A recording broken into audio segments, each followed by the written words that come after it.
Chapter 940. You mean, if a noble commits a crime, he will receive the same punishment as a commoner? Sally was very curious about the judicial independence. In the eyes of her and other nobles, the judicial power always belonged to the Lord. Now that it was independent, it sounded ridiculous, but if you thought about it carefully, it was difficult to achieve absolute fairness in any judgment made by a person. If the Supreme Court was not interfered and influenced by anyone else, it could indeed make a relatively fair judgment. Giving the people a fair legal environment was also an important prerequisite for the stability of the country. Everyone present understood this principle. Roddy gave this group of people a simple political lesson, but the people present were not junior high school students. Everyone understood the future significance of this plan in a few words. With Sally's nod of support, the other members of the cabinet naturally did not have any courage to object. They also knew that the cabinet they were currently in was Roddy's word. They were here to work, and if they could solve the problem, they would stay here. If they slacked off, the consequences would be very serious. Therefore, the whole meeting went smoothly. After finalizing several plans, it was already night time. Everyone who was thirsty needed to rest, so they ended the meeting and waited for the next day to continue the discussion. After this period of time, I can relax a little. At the moment, opposite the crystal wall, Sally leaned on the armchair and drank water. Roddy was also paralyzed on the side. Through this method, even if they were separated by thousands of miles, they still felt like they were meeting. Therefore, after the meeting, Sally would always pester him to talk. Even if it was just complaining and acting coquettishly, she would still feel very happy. There is no time to relax, we can't slack off now, Roddy said while caressing the infected beast Misha next to him. The latter did not participate in the battle, and ultimately played a role as a prop when Roddy explained the demons to the dragons. It was almost impossible to find a living pure-blooded demon in this plane, but the existence of Misha did indeed open a new door for the dragons to study demons, so Misha was now better than anyone else. Eating well, drinking well, and there were people checking every day. The only thing he had to do was to go to the various dragons' laboratories regularly to undergo some magic tests. Life was very comfortable. Sally pouted and said, I know. It's better to study divine spells than to be involved in politics. But, she suddenly whispered, then what about the Crown Prince? Roddy coughed dryly. He was currently in Dragon City, while Sally was in Hollier City. The two of them were separated by thousands of miles. These words were truly somewhat provocative. But Sally also knew that now was not the time to be willful. She smiled and said, Don't fly to me in the middle of the night. Do these things first. I hope there will be a good harvest this year. Don't starve in winter. I'll take care of this. You rest early. After saying good night to Sally, Roddy turned off the display on the crystal wall. This technology currently consumed too much crystal energy. Not to mention the nobles, even the magisters of Rasman could not afford it. If the old guys in the parliament had video communication, they would probably want everyone to finish everything in 3 seconds and then quickly turn off the video. If Roddy used it to chat with the emperor's wife, he would probably be scolded to death by the magisters. But he did not care. After drinking the remaining water in the quilt, Roddy opened the door of the conference room and walked out of the dragon tower to return to his bedroom. The current kingdom of Karen did not have a mature cabinet to deal with everything because the political system was in a stage of change. At the same time, many of the original old policies were rapidly changing under the experience from Earth. It sounded like Roddy had to deal with a lot of things every day. In fact, he had gradually learned how to be a ruler. He only needed to control the direction and provide ideas, and his team of advisors made detailed plans for him. Appropriate approvals were given, and unsuitable ones were taken back and redone. In this way, apart from the fixed meetings every day, Roddy could finally squeeze out time to practice archery and study magic. At this time, He could even sit in his study and read the few letters brought back from Rasman. At first, the fleet that transported the loan was on official business, so there was only official news. After the war, the second fleet that came was mainly merchant ship.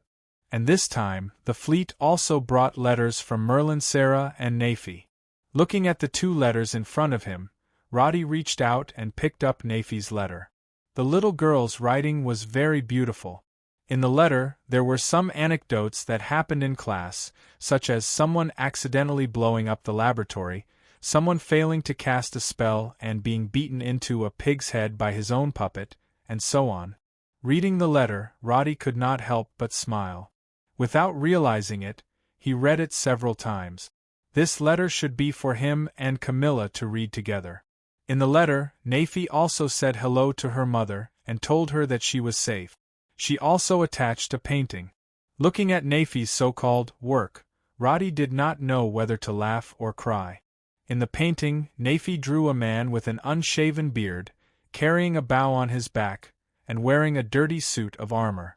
Roddy remembered that this was the outfit he wore when he saved Nafi and Sally near Mogra village. However, Nafi had obviously just learned how to paint. In the painting, Roddy did not look wise or heroic. Instead, the proportions of his body were a bit funny. The facial features on the face were also not clear. It seemed that Nafi had modified it many times, and in the end, it was barely a blur. But Roddy did not care about the standard of this painting. Looking at the slightly clumsy brush strokes, he could almost imagine Nafi's appearance when she was making alterations. After all, this little girl was the softest part of his heart.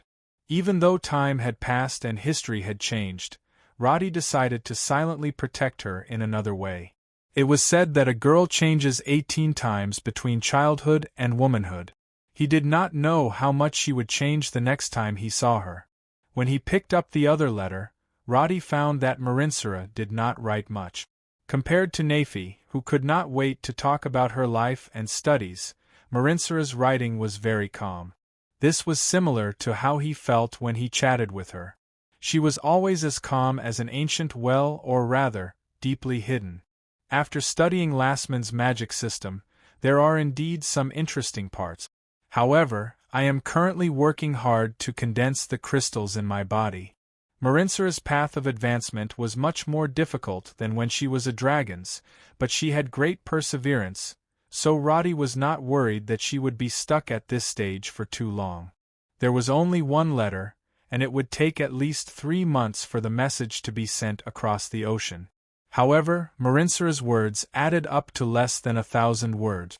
When Roddy finished reading, he found that it was more like her monologue in the dead of night. However, her words did not reveal much emotion. She was as calm as she was herself. After reading the words a few times, Roddy's heart seemed to be faintly anticipating something. However, no matter how hard he looked, he could not see anything. He was about to fold the letter and put it away when he suddenly saw a faint mark in the middle of the signature. He took a closer look and found that it was in the shape of the shadow dragon crystal. Roddy thought for a moment, raised his hand, and concentrated some elemental energy in his hand. Because he had absorbed the power of the shadow dragon crystal, he would always have the aura of the dragons when he cast spells. After being infected by the energy, a line of words suddenly appeared in the blank space at the bottom of the letter. "When are you coming?" This sentence made Roddy heave a sigh of relief, and then he rubbed the space between his eyebrows helplessly. How could he reconcile the conflict between the two dragons, Kardashian and Marinsura? Now that the shadow dragons had finally been cleansed of their grievances, there was only one shadow baby dragon left. Marinsura had abandoned the dragon crystal. Even if she could return to level 60 in the future, she would no longer be a shadow dragon. Roddy did not know what she would become in the future, but at least he had established a good relationship with the dragons. Speaking of which, if Marinsura wanted to take revenge, the real culprit would not be some dragons or Quio, who had suggested it, but a demon in another plane.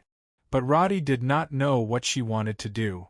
Nephi said that she would stay there for 3 years, but he would definitely visit them midway. But he would not be able to go with the group that would set sail in September. There were too many things to do in the kingdom at the moment, so he really could not leave without permission. Besides, there were many problems that troubled him at the moment, one of which was how to pay off the debt. If he took over the kingdom, taxes would indeed be a big issue. But in this era, taxes were basically only for agriculture. There were also taxes on commerce, but during the reign of Charles II, these huge amounts of taxes did not fall into the hands of the royal family. Instead, they were divided among the feudal lords. After he put the letter away, he casually took out the current economic and population statistics of the various regions to take a look.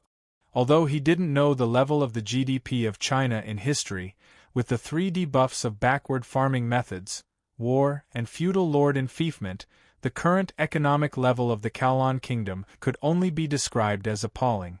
Most of the population was tied to the land, and more than 80% of the people could only rely on farming to support themselves. If there were natural or man-made disasters, they would easily become refugees. Under such circumstances, Roddy naturally had to adjust the proportion of taxes.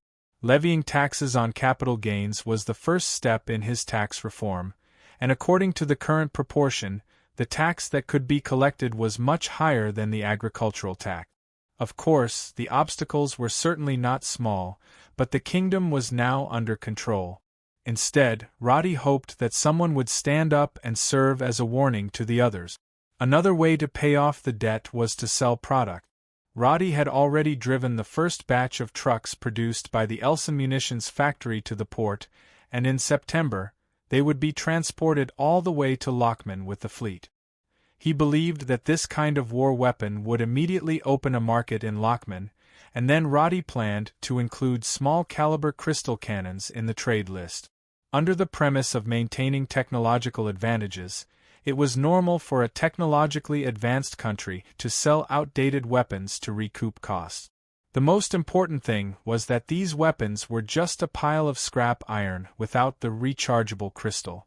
The core technology of the rechargeable crystal was still in Roddy's hands. Before Lockman cracked this technology, Roddy believed that he could make a huge profit in a few years. The premise is there is a war. He narrowed his eyes and thought for a moment, then wrote down his plan on a piece of paper.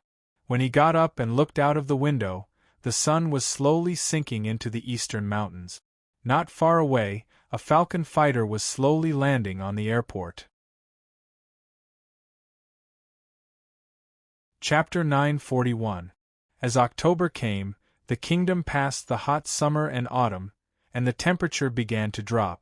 Elson didn't use any energy to turn on the thermostatic barrier this year, because Roddy knew that it would be a warm winter. However, the so-called warm was only for the residents in the city. In the forest, cold was the eternal key. Regardless of whether it was warm or cold, the temperature in Elsa village would drop rapidly after dark. It was just the beginning of October, and the temperature in the Forest of Silence was below 0. The wood elves were already used to it. But unlike in the past, they didn't have to worry about food and heating in winter at all. Natha walked in the village. She hadn't been back for 2 years, and she couldn't recognize it anymore. Ever since the trade route to Hollier and nearby towns was opened, Elsa village inevitably began to undergo major renovations. In terms of architecture, the wooden houses built by humans were naturally more reasonable and spacious. The tree holes where the wood elves slept were like rats' burrows in comparison. Because the village was already protected by the army, the beasts couldn't threaten the safety of the village at all. So, the wood elves were naturally willing to accept the human-style wooden houses. Jerky. 15 copper coins for a string. Honey. Elsa village, which used to have a small population, now had a population of more than 1,000. Half of them were humans and the wood elves. The wood elves were the permanent residents, while the humans were basically on the move. Most of them were merchants who came here to sell and buy goods, and would leave after a day or two. Hence, the originally empty space in the village became the market for these people. Be it fresh meat, honey, herbs, or magical crystals or magical beasts, they could all be traded here. Elsa Village didn't have any experience in managing this, and didn't know what it meant. Later, Roddy asked the village head, Brody, to set up a stall fee, which was basically a tax. As a result, the village was much richer than before. Even the poorest wood elves could now eat their fill, and the fear of cold and famine had completely disappeared. Natha didn't wear leather armor for battle today, nor did she carry a longbow in her hand. She had been planning things in the intelligence center of Hollier. After confirming that everything was ready 3 days ago, she came to Elsa Village with another identity. Walking on the street, wearing an Elsan fur coat, she was obviously different from the sloppy-looking merchants around. This invisible aura made the peeping humans not dare to approach her. Of course, this was also because of Roddy's strict order. Those who tried to play hooligans on the wood elves now didn't even dare to enter the Forest of Silence. Although this was an area where humans and wood elves mingled, no one dared to cause trouble. The impact of the unification of the kingdom hadn't appeared yet, because the roads hadn't been built yet. The main trade was still in Elsa. Nada knew this very well, so she was sure that the mission Rhodey wanted her to carry out would have a higher chance of success. All Nada had to do now was to dig a trap and wait for the High Elves' holy assembly to step on it. To the public, Natha didn't reveal her true identity. The identity of the intelligence agency was confidential, so the people of Elsa Village didn't know her real identity. This was Natha's first time back in 2 years. Even Chief Brody didn't know what she was doing. Hugo, she called out to a wood elf who was strolling on the street. The latter turned around.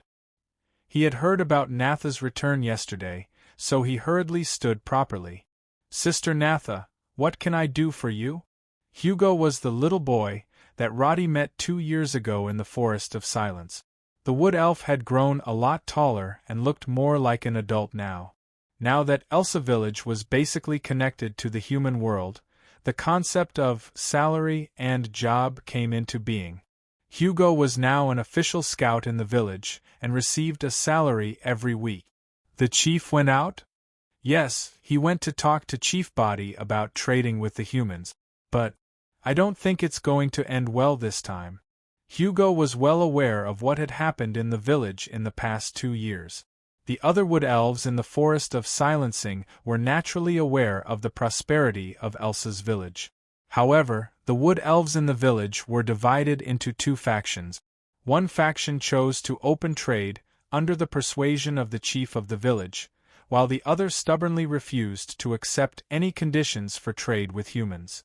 They had even quarreled with Brody many times over this. It was consensual, so Brody didn't have to persuade everyone to accept his point of view. But Linny's village, where Chief Body lived, was attacked by a pack of beasts some time ago. The village suffered heavy losses.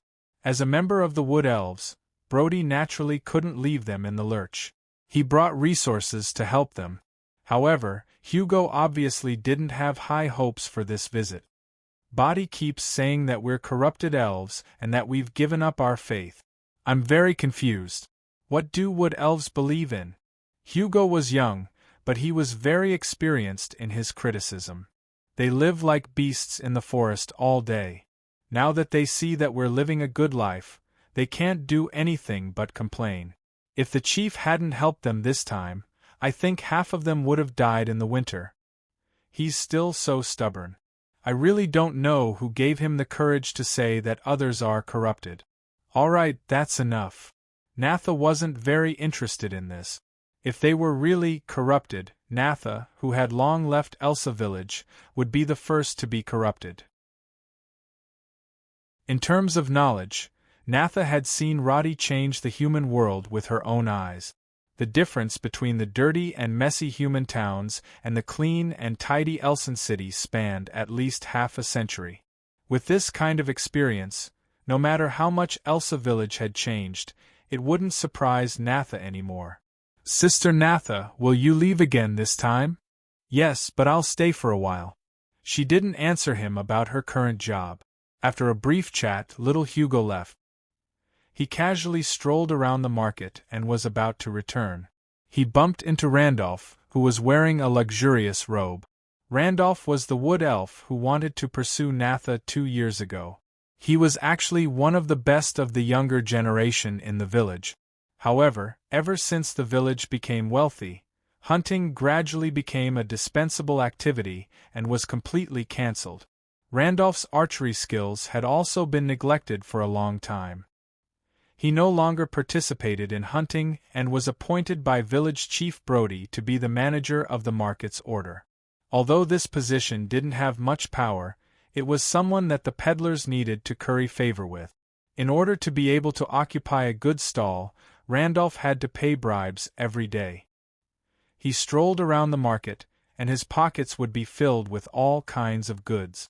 He didn't ask for them, but they were given to him by the peddlers. Seeing Randolph's smiling face, Natha's expression didn't change. She just stood aside and looked a little curious. Randolph spent most of his time patrolling the market, so he didn't know that Natha had returned. When he walked past Natha, he couldn't help but be stunned. Natha? You're back. Yes. Natha just nodded. Randolph's robe was made of smooth material and had an animal fur lining for warmth. This style was very common in Elson, and the mage apprentices liked to wear it to keep themselves warm. However, in Hollier, only wealthy families could afford it. But compared to Natha's fur coat, Randolph's robe was obviously much more rustic. It was like a country bumpkin and a city lady put together.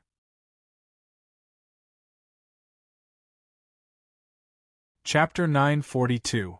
When old friends met, they should have a lot to talk about, but Natha was not in the mood to talk. She was only slightly curious about this former pursuer. The wood elf village had changed too much in 2 years. Randolph, who could have hunted for the rest of his life, had now become a proud market manager. This change in fate made Natha sigh. But after the sigh, she still had things to do. Randolph's EQ was not high. He did not see the coldness behind Natha's back. Instead, he raised the various goods in his hands as if showing off. Let's go. I'll go call a few people. Let's have a good meal. There's smoked meat unique to Hollier. Tastes much better than the ones we used to make. You don't know, do you? Most of the wooden houses in the village had been renovated, and everyone had been allocated comfortable houses. There's also a fireplace in the winter. This thing is really useful. My fireplace has been specially modified. It's perfect for roasting meat. I'll go call Ohm and the others now. Let's have dinner together. Randolph was much more talkative than before. In Natha's memory, Randolph was also a quiet fellow. But time had changed everything. Dealing with peddlers all day made Randolph unavoidably become Philistine. With the outstanding appearance of a wood elf, Randolph won the favor of many human women when he occasionally went to Hollier. These women could not resist the handsome appearance of a high elf. In the end, Randolph could not resist the desire to communicate with other races. When he found that it was so easy to make women give up their bodies, this wood elf naturally began to use his advantage to gradually seek excitement. He seduced other people's wives and slept with the mistresses of nobles. In short, in these 2 years, Randolph's life had undergone earth-shaking changes. He walked out of Elsa's village and was overwhelmed by the prosperity and desire of the human world. Now that he saw Natha again, the first thing he did not think of was Roddy, who she used to follow. Instead, he habitually pondered about crooked thoughts. But Natha had been in the intelligence department for a long time and was very familiar with the hidden meaning behind Randolph's word. She frowned slightly, but she quickly suppressed the annoyance in her heart. Roddy had once said that people change. He had changed a lot, and so had Randolph. If you don't like it, then don't force it. I still have something to do. Let's meet again later. Natha waved her hand, but she didn't leave immediately. She knew that her current role was that of an ordinary wood elf returning home, not the leader of the intelligence department. She continued, "Are there a lot of merchant caravans these days?" "Many? Actually, there were a lot less people than before. I heard that the war had just ended, and many caravans had only started to move around recently. Before that, this place was deserted for more than a month." Randolph wholeheartedly wanted to invite Natha to the party, but the latter politely refused. At the same time, her seemingly casual questions had elicited a lot of information from him. Finally, a loud noise interrupted Randolph's entanglement. Natha turned around and saw a new caravan entering the village. Randolph's interest was piqued because it meant that he could receive more bribes. Therefore, he didn't ask Natha any further. He made an excuse to leave and went straight to her. Natha sighed and shook her head. She didn't know if this situation was good or bad for her people. But if she thought about it carefully, if it wasn't for the opening of the trade route, the wood elves in the village might have to endure the threat of famine. Many problems would only appear after they had eaten their fill. But if they didn't have enough to eat, what was the difference between them and beasts? The area of the village was 3 times larger than before, but it only took her 20 minutes to reach the end of the journey. After that, she didn't return to her wooden hut. Instead, she put on her hood and slowly walked into the tavern provided for human caravans. She walked up the stairs to a room on the 3rd floor. After opening the door, a voice came from inside the room. "You haven't eaten, right?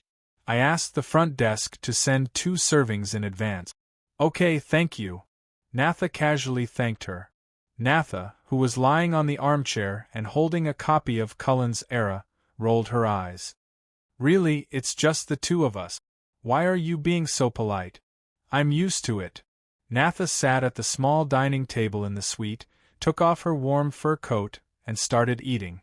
This hotel was actually one of the CIA's strongholds. To the outside world, this was just an ordinary suite, but in fact, it was the local intelligence headquarters.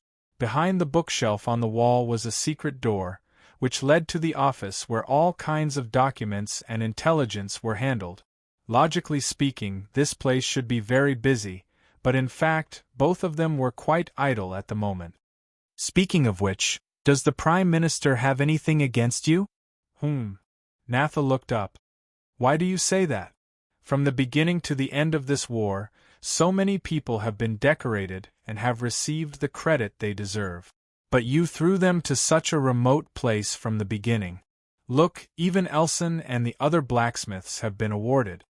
Natha waved the newspaper. She had also been awarded 2 medals. Although it was a deserved reward for participating in the operation, Natha had always felt that Natha was much stronger than her, so she had such doubts in her heart. Fighting a war isn't for medals. Natha's heart didn't waver. She had never thought of doing all these things for rewards. Things like medals and such were worthless in Natha's eyes. In fact, if it were anyone else, it would be impolite to bring up this topic, and it might even be provocative. But Natha was simple. Not only did her question not make Natha feel disgusted, it actually made her feel at ease. "Where's Sodeler?" "After the last battle, he said that he's going to improve the military system. He's still with the Holy Cathedral, but I heard that there will be holidays around the New Year, so he should be returning to Par Hill then." "Then you'll definitely ask for leave to accompany him, right? You can't stop talking about it all day." A wood elf and a Teflon, 2 non-human races, chatted about all kinds of topics in the room. This was a rare scene. But after Natha finished eating, Natha changed the topic to work. "Is there any feedback?" After spreading it out for so long, there are some replies, but most of them are just poor mercenary group. Teflon was a little confused. "The kingdom is already united. Will the Holy Cathedral still take the risk to come here? After the last loss, they'll definitely be more cautious. So, the only thing we need to do this time is to make everything as realistic as possible." Natha put away the plates, opened a hidden door behind the bookshelf, and said in a low voice, "This time, we have to take care of those lunatics from the Holy Cathedral. Natha didn't say anything. She knew that the Holy Cathedral almost made Roddy disappear forever after the incident at Hersino Magic Tower. Natha didn't show it on the surface, but her hatred for those people was probably deeper than anyone else's. At the same time, in the eastern part of the Kingdom of Karen, Pukali Town, after the Viper Cross was completely destroyed, Roddy let the Rose Cross take over the parishes in the country. But the Holy Cathedral had just experienced a loss last year, and there weren't enough bishops to take over these parishes. So, some of the border areas were still ownerless. Of course, this ownerless was in terms of faith. Now, all the territories in the kingdom belonged to Sally the First without exception. And now, there was no longer the concept of other lords. Some titles gradually became popular. Nowadays, cities and regions were no longer referred to as XX territory, but as XX province. Everyone quickly accepted the word province. At the same time, they also called the chief executive of each province governor. This was an official position that replaced the lords, and was determined by the decree of the cabinet. Currently, most of the governors were the lords of the former territories. They had most of the administrative power in the province, but in terms of real power it had shrunk a lot. And the cabinet also issued a series of reward and punishment measures to evaluate the achievements of the governors. At the same time, all the governors would not always stay in the same province. They would have to rotate, and there was a limit to their terms. Chapter 943. Blake, the Lord of the Moon, felt that things were getting out of control. He tried to figure out what was going on and took a step forward, trying to control the situation. Don't panic. Be devout to the moon god. Her light will shine on the earth, and you and I will both gain power from it. However, when Blake turned his head around, he was so shocked by what he saw that even though he was a senior arcana master, he still took a few steps back. The statue seemed to have been activated, and its whole body was emitting the same silver-white light as the moonlight. The calm face seemed to be alive. When Blake looked at it, he even felt that he was looking into the gentle eyes. What was even more shocking was that Blake felt that the statue's lips were moving slowly, as if it was saying something. Arcana spells would not have such an effect, nor would elemental spells or natural spells. Even all the divine spells that Blake knew could not cause such a scene. However, something suddenly flashed across his mind, and his face froze. In the notebook that recorded the rules of the Moon God clan, there were also records of miracles. The Arcanist's understanding of miracles was magic tricks, just like what they did to attract believers in the past. They created effects with a few spells. How could ordinary people tell the real from the fake? Not everyone in the High Elf era was an Arcanist. Blake thought that the Moon God clan also used similar method. However, what he saw now told him that things were not as simple as he thought. The statue was surrounded by the light as if it was alive. The moon in the sky also had an obvious halo. If one stared at the moon, they would see that there were many light curtains hanging down from the sky. In order to create the effect, Panda and the others tried their best to simulate the so-called light curtains with arcana spells, but the light curtains could only be seen by people in a small town. At this moment, Blake stared at the bright moon. He was sure that the height of the light curtains must be more than tens of thousands of meters. Not to mention Panda, even if the Grand Arcanist was alive, he would not be able to create a spell of this scale. In other words, this was a scene that could be seen all over the world. It was not a trick at all.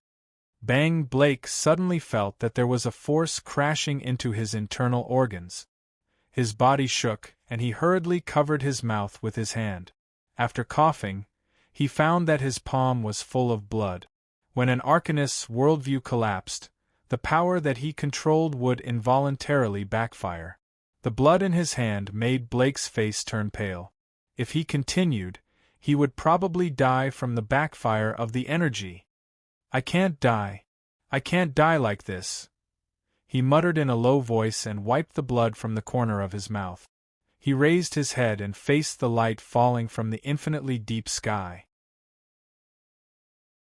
He began to loudly recite the prayer that he had read countless times before. The violent energy collided in his body. Although it was painful, Blake endured it. The voices of the believers grew louder and louder. They were completely devoted to the god of moon because of this miracle that was far larger than anything they had seen before. When the screen of light gradually disappeared, Blake finally opened his eyes that had been shut for a long time. Praise the moon god! As this arcanist acknowledged the existence of the god in his heart, a cool feeling suddenly spread throughout his body. Blake suddenly shivered. He took a deep breath.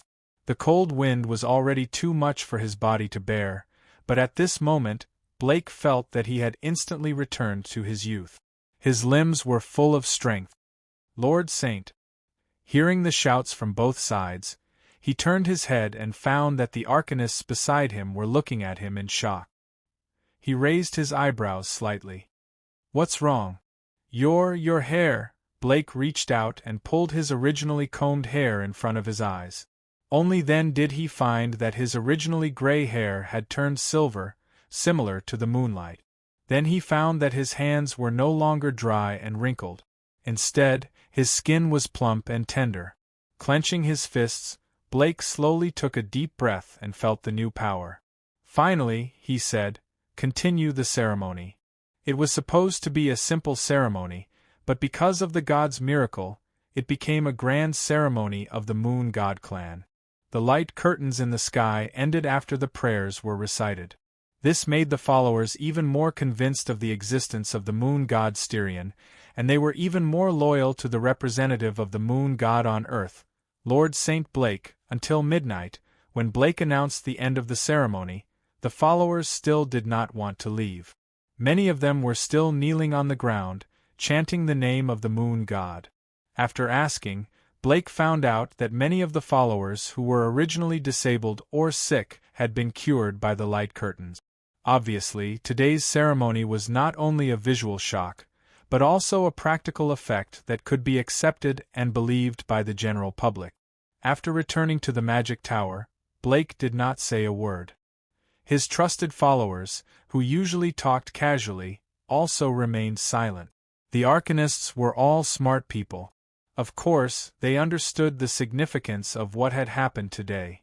However, it was obviously difficult for the descendants of the High Elves to accept the truth. Some of them had already fainted due to the strong backlash. At this time, Blake's trusted followers all looked pale. Lord Blake sat in front of the fire for a long time before he said tiredly, "From now on, there is only the Moon God clan. There will be no more Holy Assembly."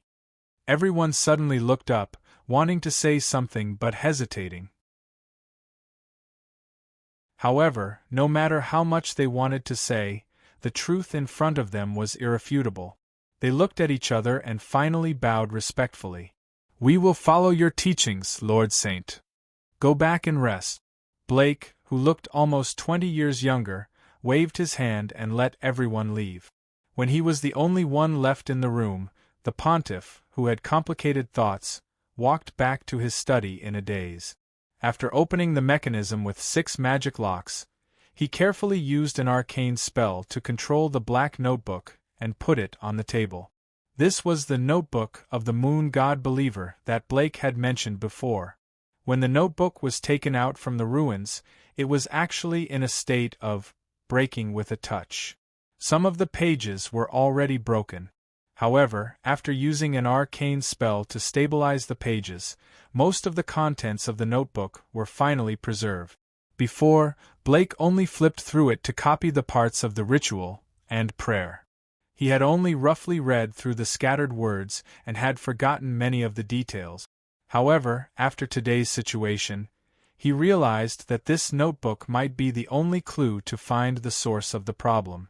Flipping through the pages, Blake began to read carefully, word by word. After his mentality changed, many of the contents that he could read at a glance became more profound. The writer of the notebook was a devout believer, but the contents of the notebook were actually filled with personal emotions. It looked like something like a diary. There were some trivial matters of the church, including the promotion of clergymen and the inside story of the selection. At the same time, there were also the writer's own views on religion and arcanists. In the past, Blake scoffed at the writer's views and often skipped over most of them. However, after reading it again today, he had a new feeling. More importantly, he suddenly saw a familiar name. The battle between the arcanists is getting more and more intense. Dear Moon God, why are these insatiable compatriots attacking each other for the sake of power?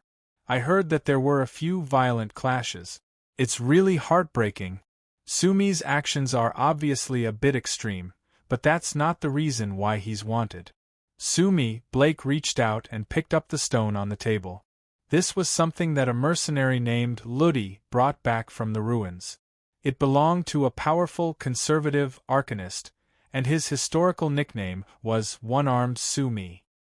He did not know if these two names referred to the same person, but as he continued to read, Blake unexpectedly found a paragraph that he did not notice. Today, I heard about Sumi's death and the things he did. I can only say that my previous judgment was wrong. Arcanists are a kind of monster.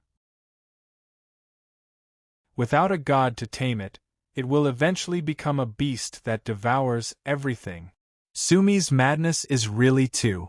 The writing stopped here, and Blake found that the last few pages should have fallen off and been damaged. These missing pages must have been nowhere to be found, because when he first flipped through it after taking it out from the ruins, more than 10 of the pages broke into pieces on the spot and could not be repaired at all. Presumably, these were the missing parts now. The information that was revealed made Blake realize that One-Armed Sumi might not be as simple as he thought. This madman, who was known as conservative in other records, seemed to have done something infuriating.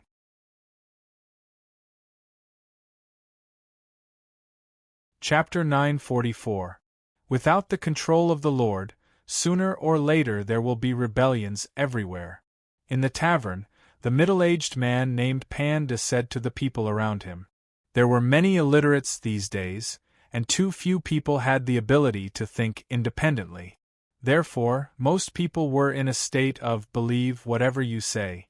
Panda's words were baseless, but they still received applause from the people around him.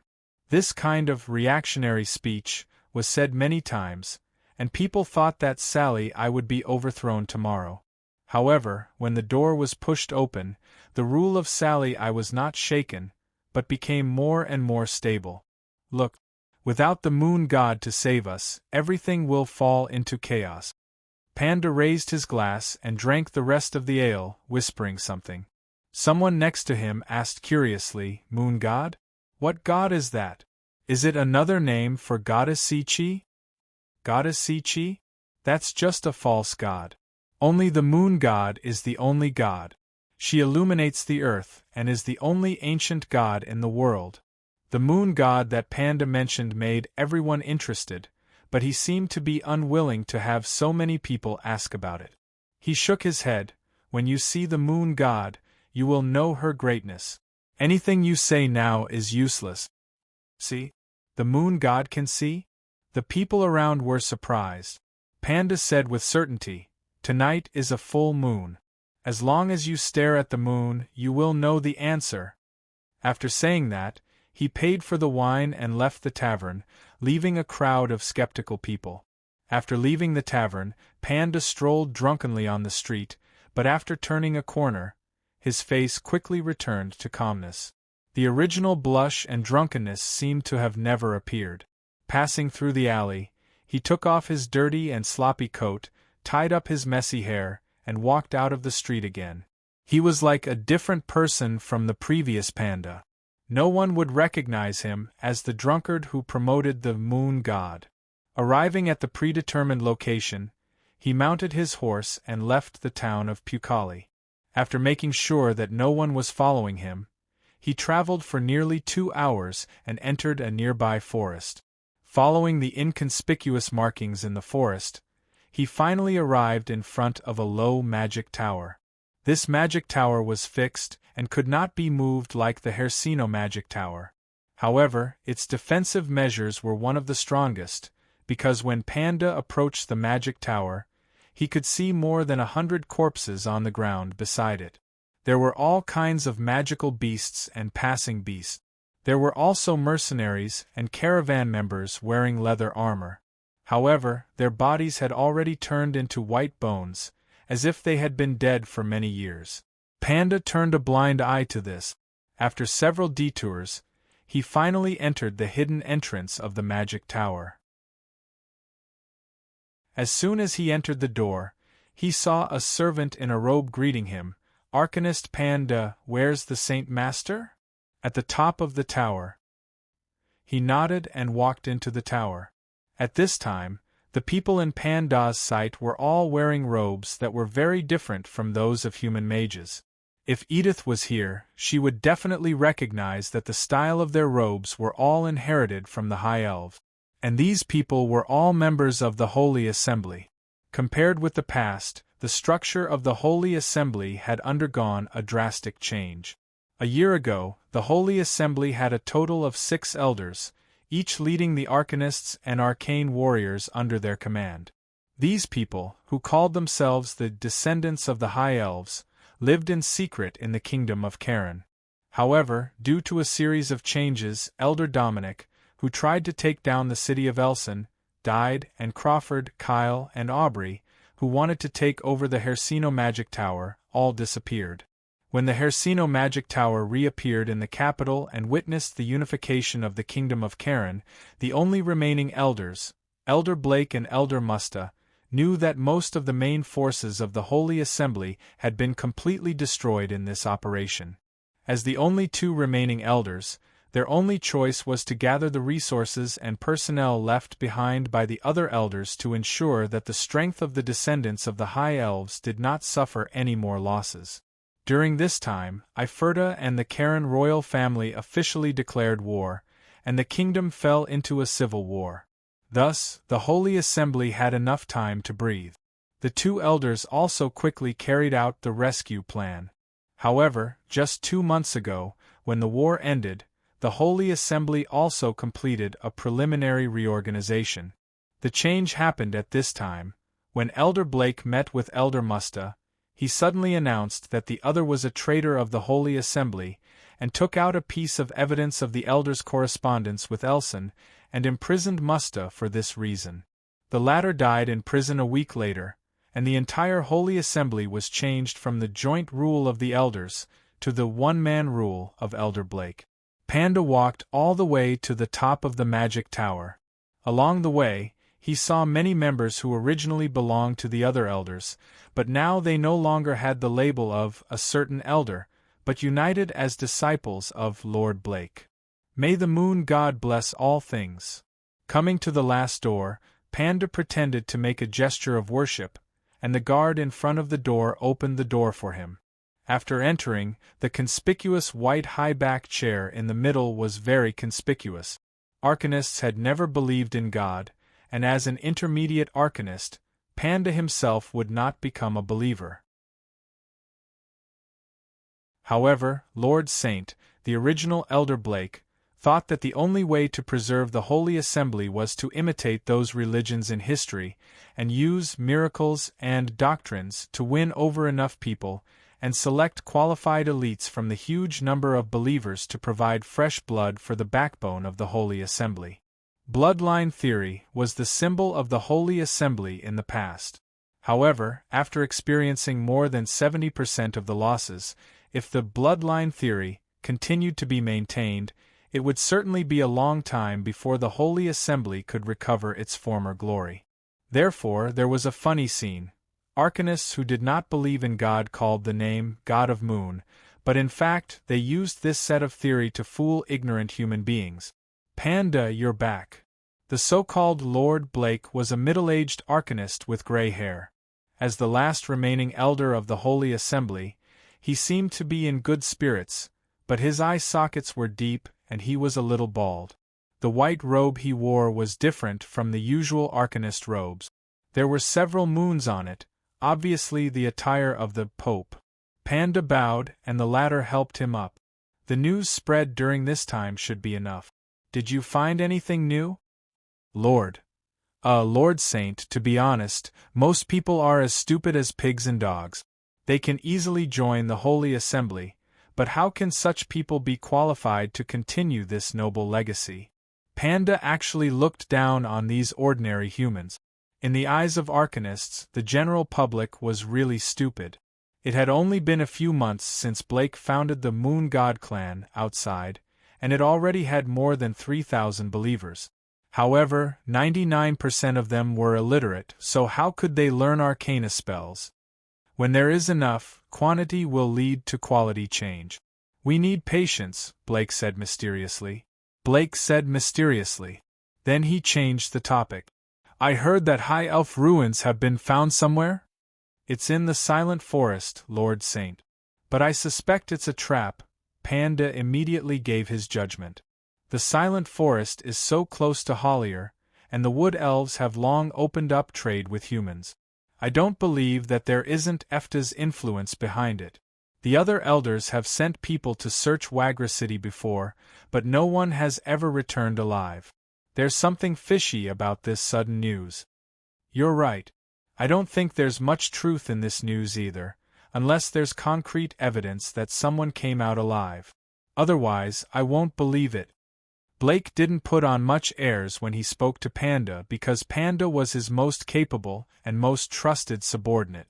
However, he didn't give up on this idea immediately. Instead, he continued, but if there's a 1 in 10,000 chance, we should still go investigate. Lord Saint?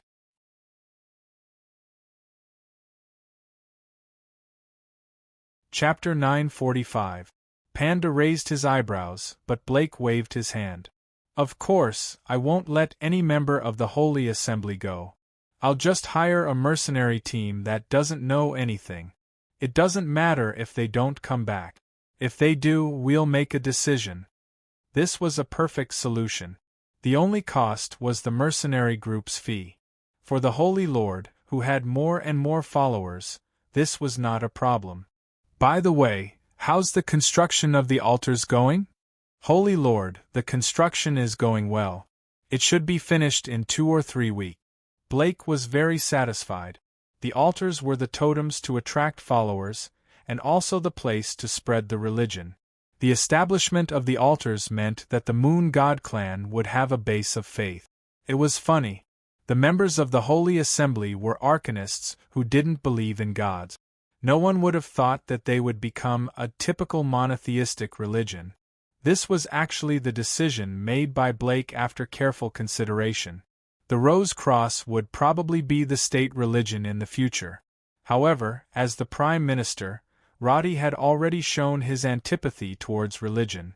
Blake knew that he would not allow a single sect to be the sole ruler of the world. At this time, as long as Lucian knew what he was doing and made the Moon God clan look harmless, it would be hard for Roddy to suspect him. After chatting with Panda for a while, the sky gradually darkened. When most people chose to go home to rest, Blake, Panda, and the other arcanists came to the magic circle. The full moon above their heads was unusually bright. Under the clear sky, the earth looked like it was covered with silver frost. Let's start. Blake held his staff and sent a signal to the arcanists under his command. After that, these people dispersed and disappeared into the darkness. Not long after, a faint white mist appeared in the sky above the little town. With the mist covering the sky, the moon looked hazy. Then, visible silver halos appeared one after another. This scene was like a waterfall of light falling from the sky. One light screen after another streaked across the sky, causing the small town to be filled with exclamations of amazement. As Panda continued to cast spells, he also urged the lower-ranked arcana masters to chant, "Moon God, protect us," and so on. Not long after, the people in the town who had never heard of the Moon God began to shout the slogan. They began to worship the moon above their heads devoutly. Under the rays of light, they bent their backs and kowtowed to the ground, becoming loyal believers. The next day, the sea breeze always carried a fishy smell. Roddy got up and closed the window. He then returned to his desk and continued to read the report. With the selection and confirmation of the lower-level officials, there was finally less for the cabinet to worry about. And Roddy finally did not have to go to the Dragon's Tower for meetings all day. Now that he had time, his main focus was on the problem of the demons.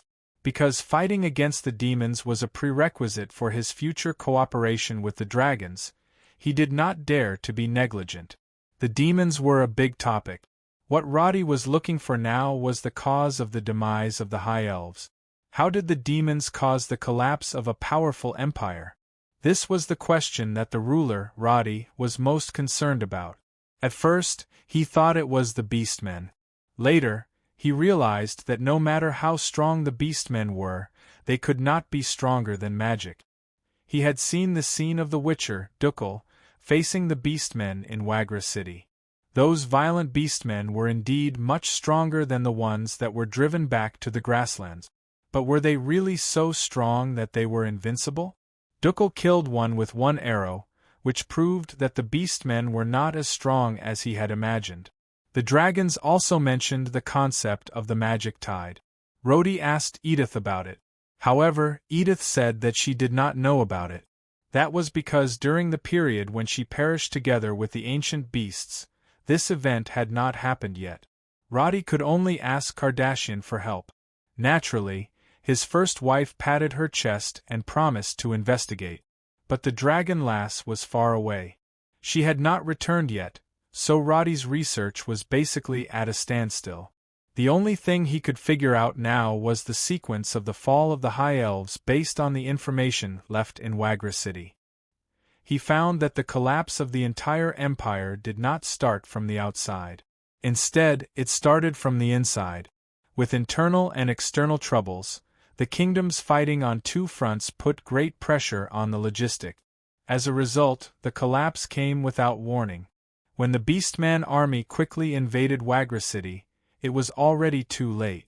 This process was very fast. Although it was not as fast as Roddy's blitzkrieg against the royal army, it had only been 5 months from the beginning of the war to the fall of the royal city. Internal and external troubles. Is history always so similar? Roddy knew almost nothing about the High Elves' internal rebellion. The information left behind by the High Elves seemed to be a taboo. The written records were only a few words. Looking up at the bright sunshine outside the window, Roddy put down his quill. He got up and stretched his limbs. Then he changed into short clothes, picked up his short bow, and went to the cliff behind the royal city. In this empty space, Roddy had already set up a few grass targets. At a distance of 30, 50, and 80 feet, he began to condense energy arrows and practice shooting them one by one. Being Prime Minister was not Roddy's goal. Being in power was also not where Roddy was interested. In this world, power could not bring true security. Only strength could guarantee everything.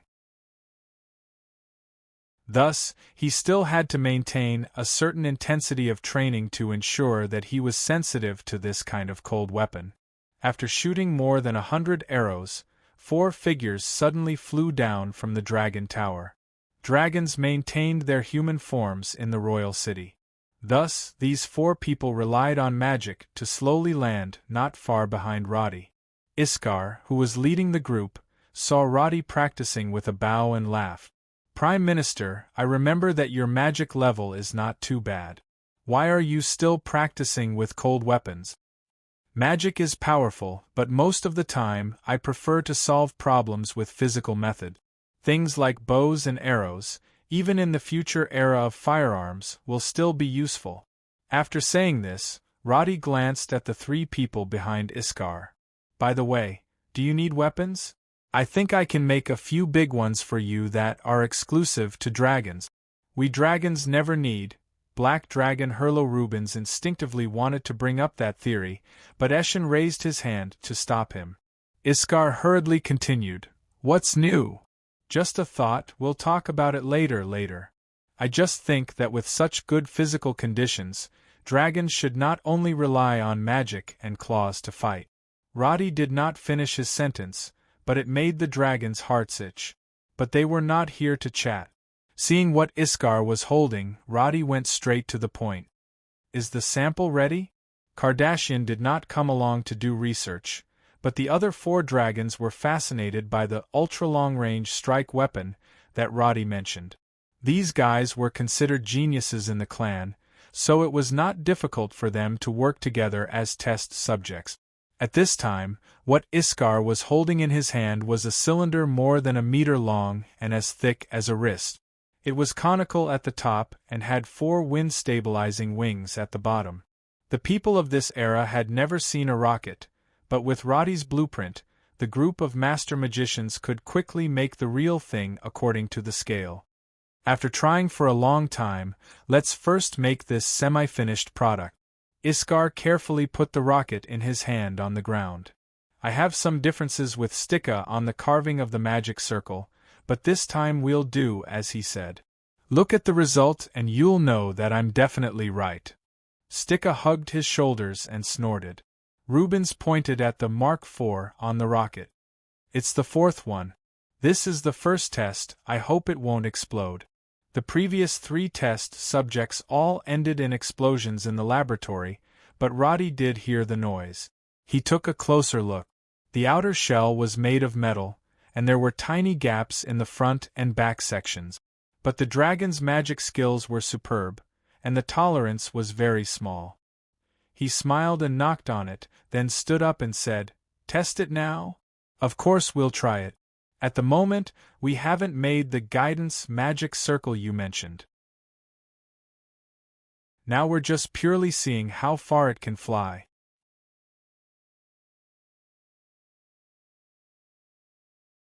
Chapter 946. Black Dragon Herlo Rubens raised his hand to cast a spell.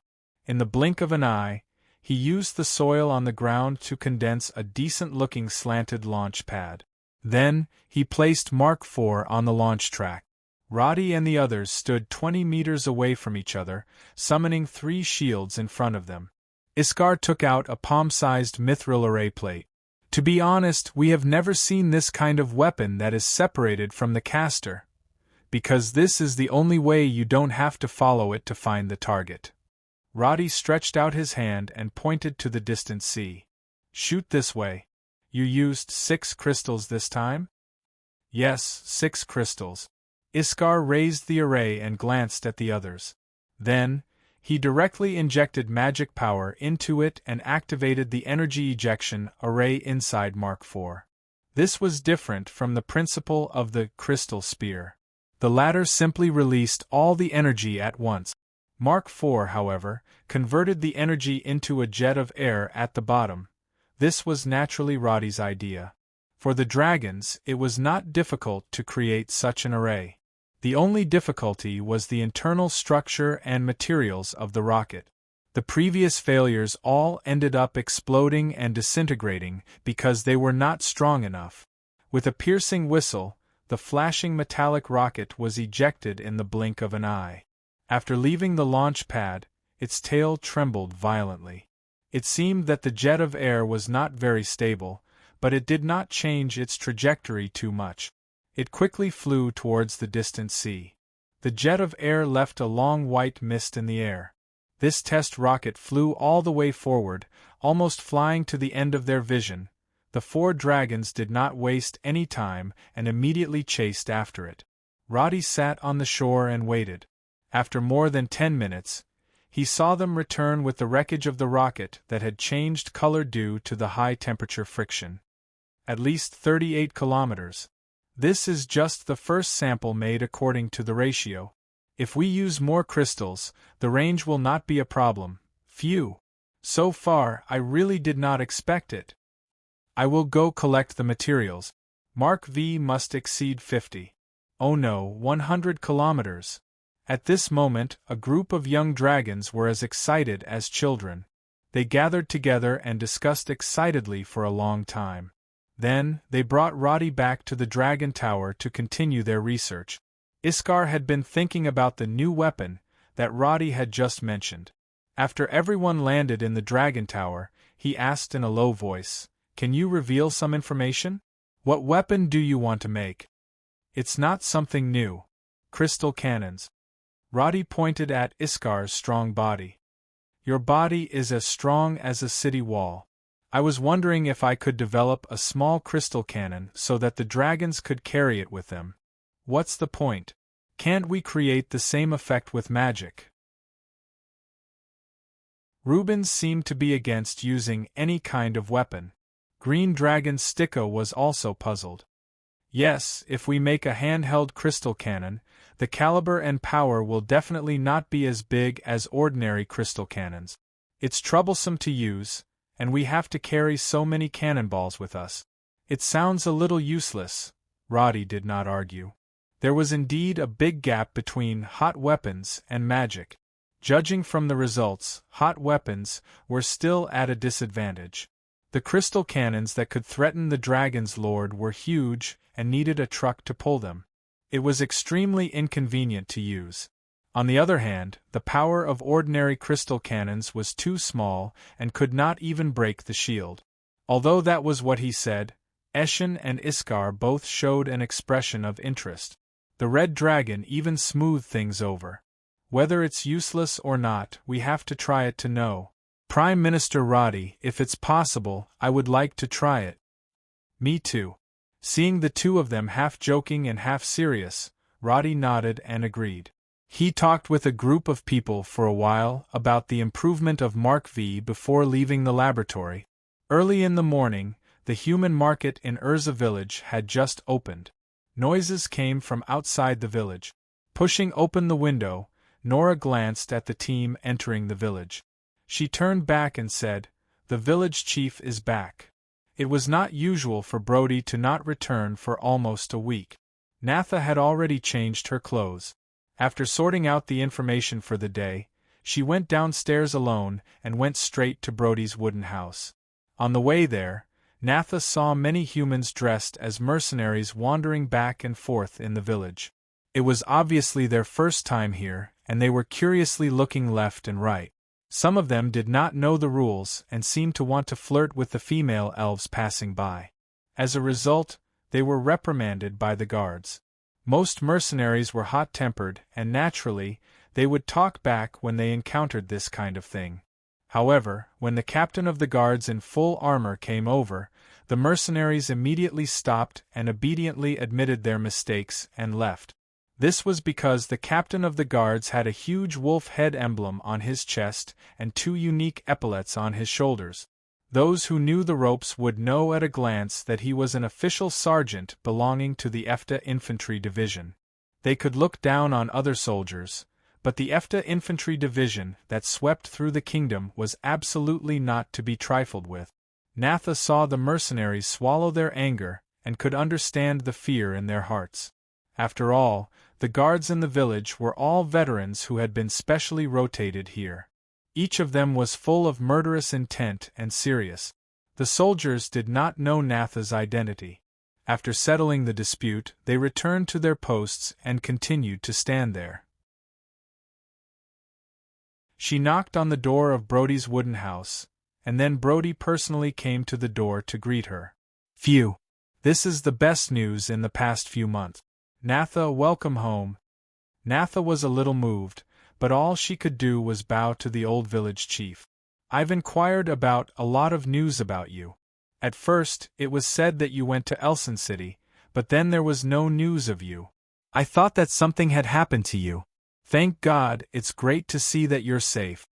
Village Chief Brody looked a lot wealthier than he was 2 years ago. His clothes were no longer tattered, but an exquisitely made fox fur robe. The fire in the house was burning brightly, and the warmth blocked out the cold air outside. Although he was the village chief, Brody had yet to get a bunch of servants to serve him like the human nobles. He brought down the boiling kettle. Seeing this, Natha hurried forward to pour water for him. This action also made Brody smile in relief. "Is there any new arrangements for you to come back this time, Prime Minister?" "Not much. It's like I'm on vacation to take a look." Natha would never reveal her identity or plans to anyone outside of the organization. She was like a wanderer returning home, talking about her experiences in the past 2 years outside. The outside world was ultimately more exciting than the small Aisha village. After hearing a few things from Natha, Village Chief Brody was extremely envious and lamented at the same time. Sigh. I can only stay in a few villages for the rest of my life. From what you said just now, it seems that the discussion with Village Chief Body did not go well. Not only did it not go well, we almost got into a fight. Sigh. Body was quite a reasonable person back then. Why has he become so paranoid now? Brody hugged the cup of water and lamented. Every year, the villages have some interaction. If a village encounters a disaster, everyone will help if they can. No matter what, they have to survive the winter. He drank 2 mouthfuls and sighed incessantly. This year, Body's village is not in good condition. At first, I thought that it was attacked by a herd of beasts, but when I went there, I found out that the hunting team suffered heavy losses. This winter will definitely not be easy. However, I gave him so much food, and he insisted that I betrayed the wood elves. Natha had already heard about these things from Hugo. She asked in a low voice, perhaps Village Chief Body is too envious, causing him to lose his balance? Who knows, but I think he might feel stronger and more confident than me, Brody said as he patted his belly. As Brody spoke, he patted his belly. 2 years ago, he could be said to be skinny and bony, but now there was some fat on his belly. I'm always busy with these trade matters, so I don't have time to study those spells. Body probably thinks that I've forgotten my roots, and his words are quite unpleasant.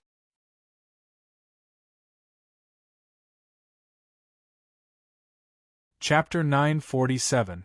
Nada rarely spoke so much, but she needed to play the role that the intelligence agency needed, so she had prepared her speech beforehand and was able to say it in one way or another. Brody looked at her and laughed. 2 years really weren't wasted. You've long surpassed an old man like me. That's great, that's great. His words made Natha blush. Being shy, she quickly changed the topic. Village Chief Body didn't beat you up in the end, did he? Not to that extent. No matter how fierce the quarrel was, it was just a quarrel. I persuaded him to open the trade route and let everyone have a good life. Even if he sold the metal armor in his village, they wouldn't starve. But he didn't listen, so I left after putting down the food. I hope they can survive the winter. Brody also wanted to find someone to pour out his frustrations, so he rambled on and on about many details. Natha found it strange and asked, Chief Body has metal armor? Body's village was about 60 to 70 kilometers away from Elsa's village, but it would normally take 4 to 5 days to get there in the forest. Although Natha had never been there, she remembered that the wood elf villages in the Forest of Silent Whispers had similar economic standards. Metal weapons were already considered family heirlooms. Where had she heard of metal armor? I don't know when he made it. Before he left, he was holding a magic crystal in his hand, as if he was afraid that I didn't know how valuable it was, Brody said disdainfully. But if you don't sell it, it's just a rock. Tisk, it's funny anyway. When the old village chief shook his head, Natha frowned. She continued chatting for a while, and then got up to leave. Brody saw her out. After leaving the wooden house, Natha went to the market and bought a few specialty products of the wood elves that she didn't like. A basket woven from dried vines and a bottle of freshly brewed fruit wine. It seemed that she was going to leave after a while. Along the way, she met Randolph again. Randolph's eyes were swollen, but he forced himself to talk to Natha when he saw her. She raised the things in her hands and said that she had something to do before returning to the tavern. When she entered the door, she saw Nora practicing her stab movements with her tail. She put down the things and said with a serious expression, something might be wrong. October 25th. I didn't expect the information I collected here to be so incomplete. In the cabinet office of the Dragon Tower, Kardashian sat on a large wooden table and ate a red fruit. She complained, "The dragons record history from a different perspective than the High Elves. I had forgotten about this before, but now that I look at it carefully, many of the details are completely vague. Some are even just guesses. I really don't know who wrote these records." She had returned to the dragon domain to look for information about the destruction of the High Elves. However, there were not many samples that could be analyzed. Roddy didn't expect the dragons to be lazy. He read through some documents from 700 years ago and found that the dragons' records about the High Elves were very vague. On a certain day, what happened and what happened. From beginning to end, it was summarized in one sentence. It sounded like the records of the Grand Historian, but it was not as detailed. This was because the dragons who wrote these records seemed to be just doing their job. If they were interested, they would write a sentence or two. If not, they would throw it aside. Roddy looked again and felt that it was worse than a primary school student's composition. In the end, it seems that the dragons also think that the destruction of the High Elves is strange? Yes. Actually, the various lords have discussed this before, but in the end, they all have their own opinions. Most of them think that it was the demons. Some say that the High Elves' arcane magic is dangerous. Oh, this was said by the previous Lord of the Red Dragons because Edith once taught his subordinates a lesson. Kardashian pursed her lips. He must have said that because he couldn't beat them. But the information you brought mentioned one point. Roddy wrote a word on the blank paper. Loss of control. The internal strife of the High Elves was caused by some groups losing control. This seems to be a very important cause. But what kind of loss of control was not clearly written? The High Elves' consciousness? Could it be that the demons invaded their minds? Very likely. Kardashian followed his train of thought and analyzed. Perhaps some High Elves, like the dragons, accidentally discovered a way to connect to the demonic plane and were controlled? At present, this was the most probable analysis. However, Roddy still cautiously put a question mark on it. The specific situation still needs to be investigated. If there is a mistake in this aspect, there will be a lot of detours in the future. So we still need to find more sources to confirm. The books you found in Wagra City didn't have any records. There are some, but the records mainly record the process of the Beastman's invasion. After the fall of the capital, the High Elves struggled for a period of time before completely vanishing. In other words, the books left in Wagra City are only a short period of records. During this period of time, Roddy had a headache sorting out the information. However, he had also confirmed many things from these scattered information centers. After comparing them over and over, he suddenly raised his head. That's right, I forgot about the Holy Assembly. Holy Assembly? You mean those who came to Elson City to cause trouble? Yes. They claim to be descendants of the High Elves. Camilla said that all these years they've been collecting things left behind by the High Elves from all over the world. If we're talking about understanding the High Elves, the Holy Assembly must be the one with the most detailed understanding. At this point, Roddy rubbed the space between his eyebrows. But the last time we entered Helsinki's magic tower, we killed most of them. Now we can only wait and see if they will jump into the trap in Wagra City. I remember you said this before, May. Has there been any feedback? As soon as Kardashian finished speaking, the entire laboratory suddenly shook. A muffled sound came from outside the window. It was obvious that Iskar's laboratory had messed up again. These people are really stupid. Roddy didn't comment on his first wife's complaint. He continued the previous topic. I've actually moved the ruins of Wagra City a long time ago. What's in there now is fake information. Mercenaries have already explored this place. But according to the tracking results of the intelligence department, it seems that the fish hasn't taken the bait yet. That's really boring. I was thinking of going to Lashiman to take a look after this, Kardashian said casually. Roddy blinked. She wants to go to Lashiman? Then if Merlin Sarah finds out about me and her swallowing, Roddy felt that this matter was still far away. It was more reliable to think about other things first. He said, "Let's go down and see how much more they've blown up." When the two arrived at the laboratory, they saw the dragons cleaning up the wreckage with their faces covered in dirt. The laboratory was reinforced by a barrier. This scale of explosion did not affect the structure of the tower. However, the four dragons were arguing about the internal structure of the rocket. All right. The biggest problem now isn't the structure, but the materials. Let's first develop high-strength materials that can withstand high temperatures. The current structure, to be honest, it's already optimized to the limit. There's not much point in changing it. Kardashian was much more knowledgeable than they were. After all, the physics and chemistry she learned on Earth wasn't for nothing. After she pointed out the problem, the other four dragons finally stopped arguing. "Sigh, I knew it was a problem with the materials. Now we have to make a sample. Just choosing the right steel takes a long time." Rubens was holding a pile of discarded steel plates in his hands. There were some black marks on his face, probably caused by the explosion just now. Iskar picked up a few broken pieces of metal from the ground. The traces of melting and cracking were very obvious. Everyone agreed with what Kardashian said. After all the optimization done by the four dragons in the past few days was to make up for the lack of strength of the materials, but now it seemed that they had put the cart before the horse.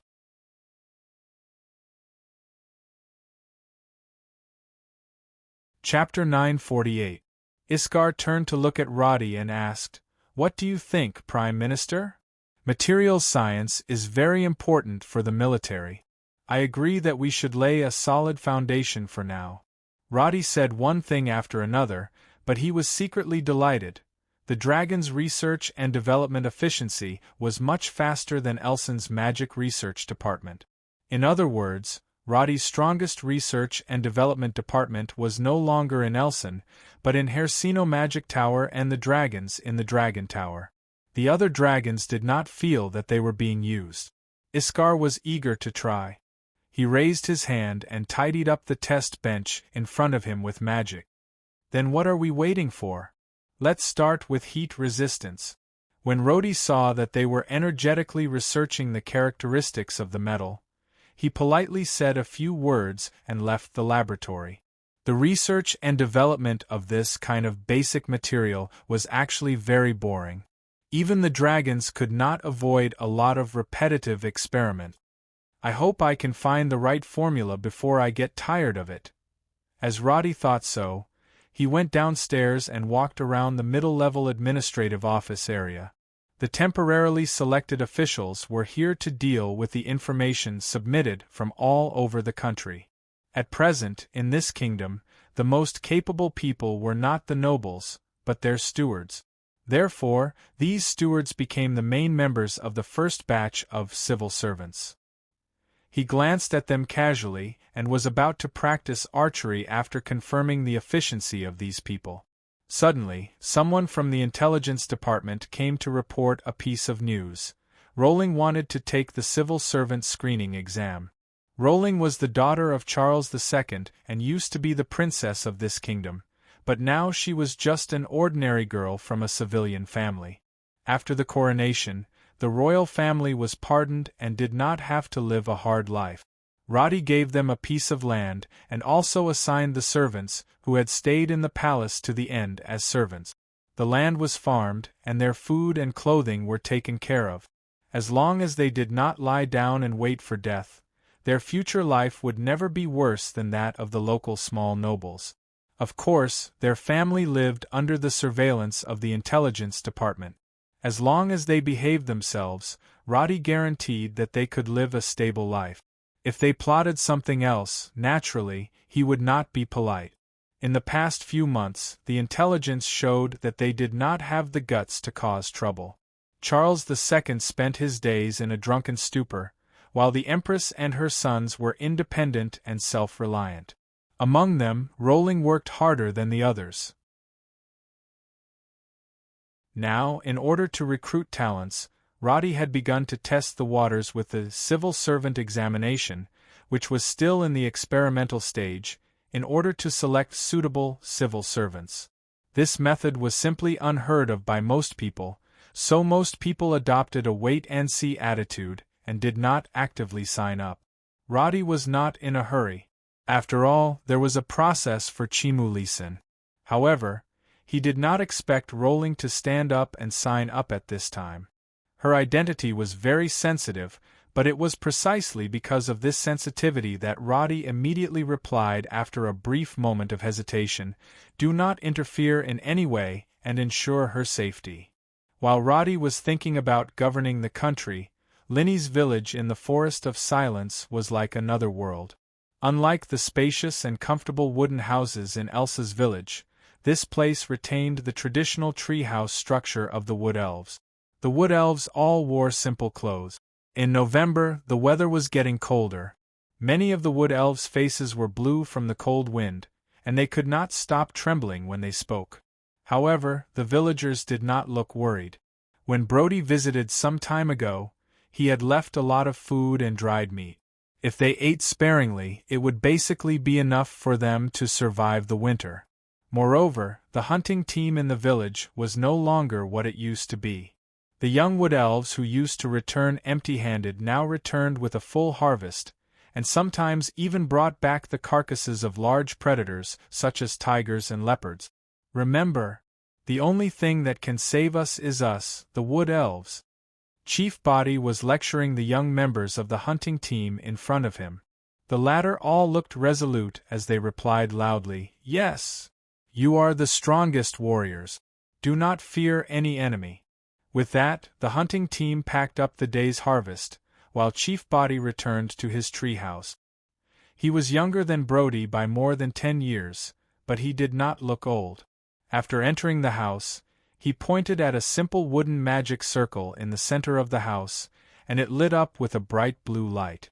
Upon closer inspection, one could see that there was a small magic crystal embedded in the wooden magic circle. Under the illumination of the light, the black tomes in the wooden house were especially eye-catching. "Only power is eternal," he murmured the awkward-sounding high-elf language under his breath, and then flipped through a notebook on his bed. It was their arrogance that led to their failure. Now we will not be like this. Chief Body's expression was very solemn, and he bowed as if he was performing some kind of ritual. Then he began to carefully read through the notebook. In the process, he also continuously practiced spells. However, the spells that Chief Body was using now were no longer the natural magic that he used to control. All the spells condensed and dissipated, accompanied by a faint blue light. After repeating this for a few hours, Chief Body walked out of the wooden house. The hunting team had already finished processing the game, and the rich smell of meat wafted through the village. Only when Body said that it was time to eat did the families divide the meat soup and start eating. Not long after, other Wood Elves came to visit the village. These were Wood Elves from nearby villages who had come to learn. They brought food and some iron as payment. Then, these 7 or 8 youths joined the original hunting team and began learning magic under Body's guidance. Boom! Explosions sounded one after another. The Wood Elves who had only learned magic for a few months looked calmly at the shattered wooden targets in front of them. The splinters flew more than 10 feet away, and when they fell to the ground, the smell of burnt flesh was extremely pungent. Remember, this is power. The power that you control in your own hands. Chief Body held a magic crystal that was emitting power in his hand. There were large cracks on the surface of the crystal. Normally, a magic crystal in such a state would explode. However, in his hands, the originally violent and unstable energy seemed to have been tamed. Under his control, it became an element that was at his command. We must be prepared to receive spiritual attacks at any time. Only by gritting our teeth and enduring it will we be able to survive in this world. Otherwise, we are no different from pigs. Chief Body obviously did not come up with these words himself, because the word pig was used in the High Elf language. The 20 or so young wood elves responded loudly with excited expressions, and at the same time, put even more effort into their training. These magicians' apprentices could now cast spells skillfully. They did not learn low-level spells such as dust-raising spell or magician's hand. Now, all they used were offensive spells with considerable power. Wooden targets were placed in a row on the empty ground. The wood elves dressed in simple and crude clothes had solemn expressions on their faces. They loudly chanted incantations, and at the same time, released the dissipating energy from the magic crystal in their hands. After a round of bombardment, the empty ground that used to be full of vegetation was now scorched black. Magic crystal was a rare item, but here everyone had one, as if they were not short of money.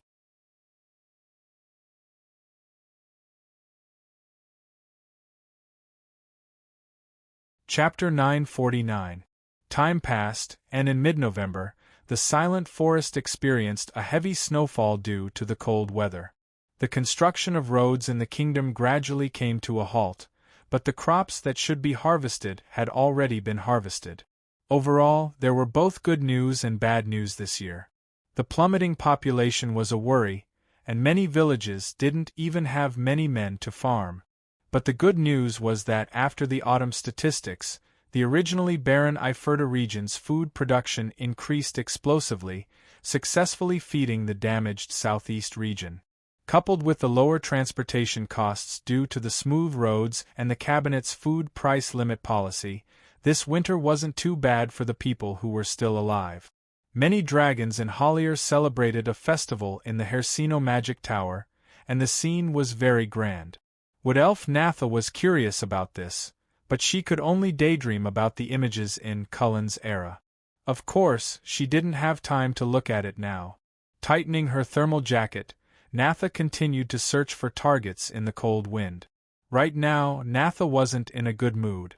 During this period of time, the intelligence agency had received news that there wasn't just one ruin in the Silent Forest. The ruins of Wagra was a trap specially disguised by the intelligence agency. All the books and information inside were fake.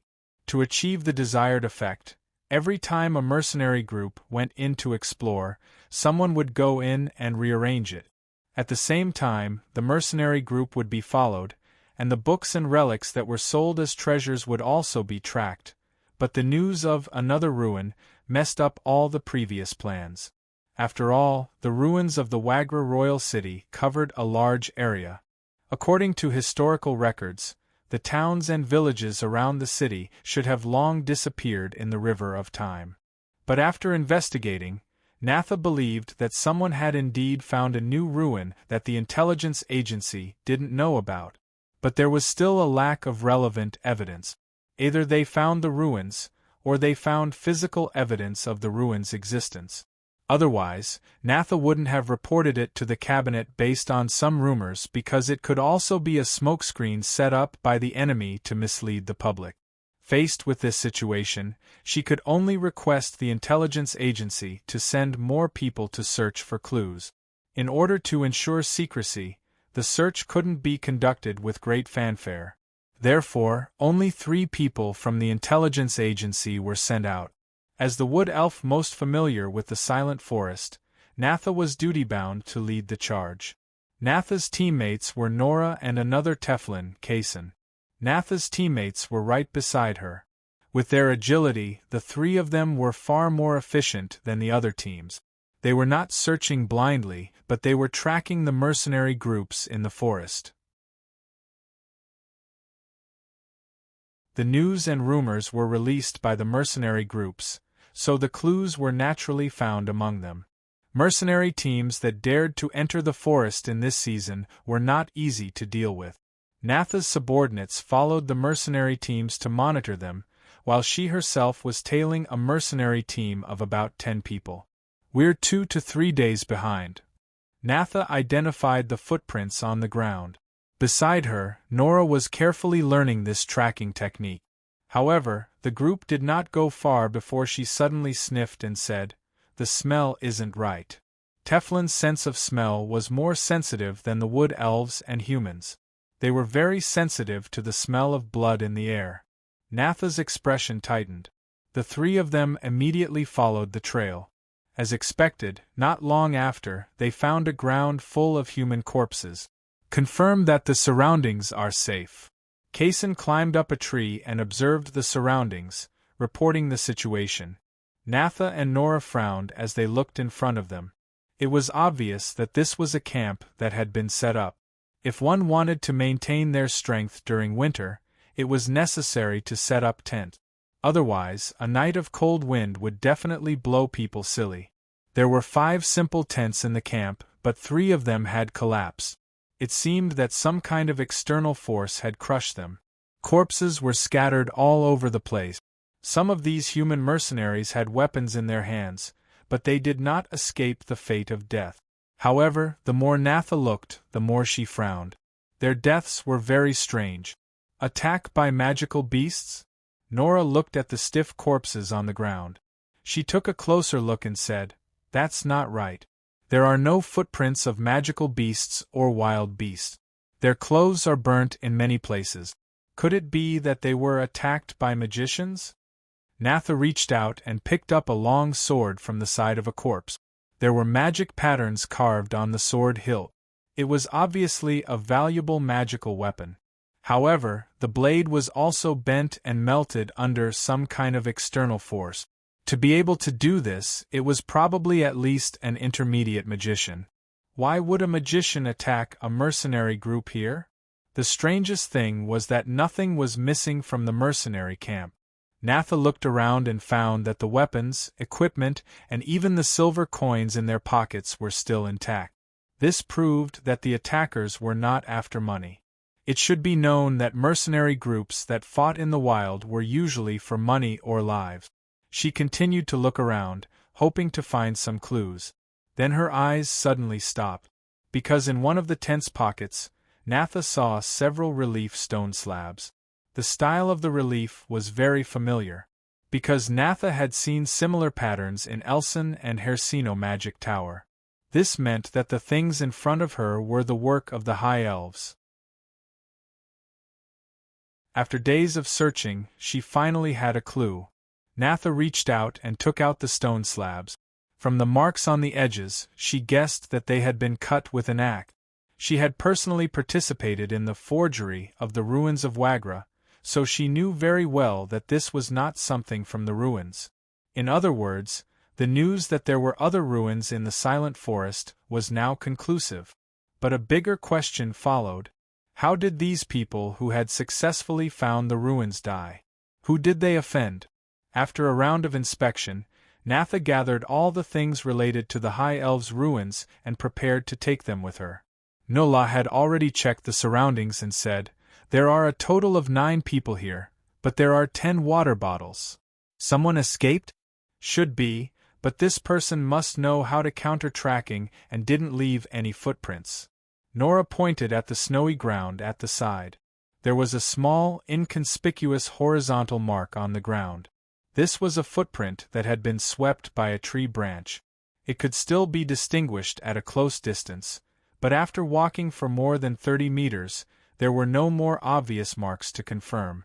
The possibility of tracking it was 0. What do we do now? Search for the ruins? Nora analyzed the current situation. This group of people were ambushed after exploring the ruins. The traces we saw were from 3 days ago. Could it be that they haven't moved away from this place for the past few days? Does that mean the ruins are nearby? This was indeed a correct judgment, but Natha shook her head. Don't ignore the danger behind this. This group of people died strangely. Who knows what will happen if we search for the ruins rashly? She carried the relief stone slabs on her back and grabbed her bow. Return immediately. Natha was the leader, so Nora and Kaysen naturally would not refuse such an order. Besides, what she said was not without reason. Nora's originally relaxed mood began to tense up. The 3 quickly left the camp and headed towards Elsa's village. But they had not gone far when a buzzing sound suddenly came from behind. Dodge! As soon as Nada's voice fell, a ray of light suddenly lit up behind the three of them. A deafening explosion sounded and the three of them were blasted away by the impact. But after landing, Natha and the two Teflings were unharmed because their leather armor was equipped with a passive shield crystal. But the attack still blew up two trees beside them, sending up a large amount of soil and snow.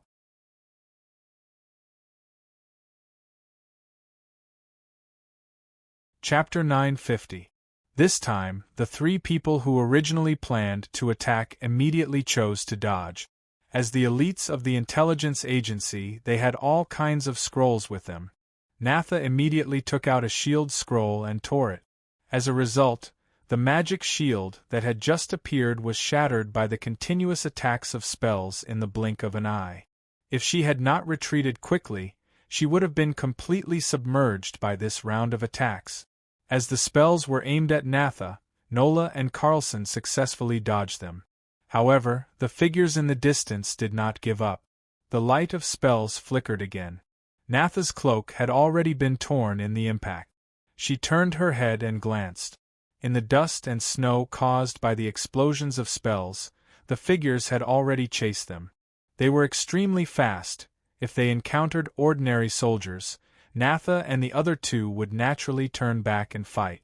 They were not simple intelligence agents, but rangers and assassins with high combat abilities. However, as soon as the enemies appeared, they continuously attacked them with spells. It was obvious that at least 7 or 8 sorcerers were besieging them. Under such circumstances, the price of counterattacking was too high. Therefore, Natha immediately shouted, "Scatter and run," then directly returned to Urza village. Roger. Understood. Teflin's running speed was far faster than Natha's. After Nola and Carlson responded, they immediately ran to the sides on all fours.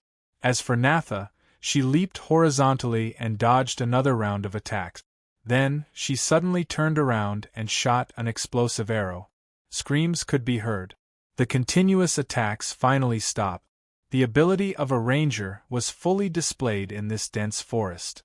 Natha's speed was extremely fast in the complicated terrain. However, the sorcerers behind her were not far behind. This made Natha suspicious. However, she knew that her main goal was to leave with the evidence. Therefore, she gritted her teeth and continued to speed up.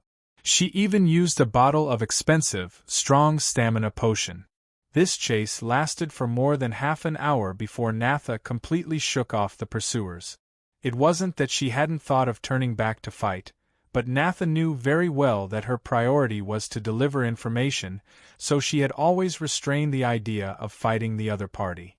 However, only when the battle ended, when Natha grabbed a handful of snow and stuffed it into her mouth, did she discover that her thighs and waist were pierced by several wooden splinters.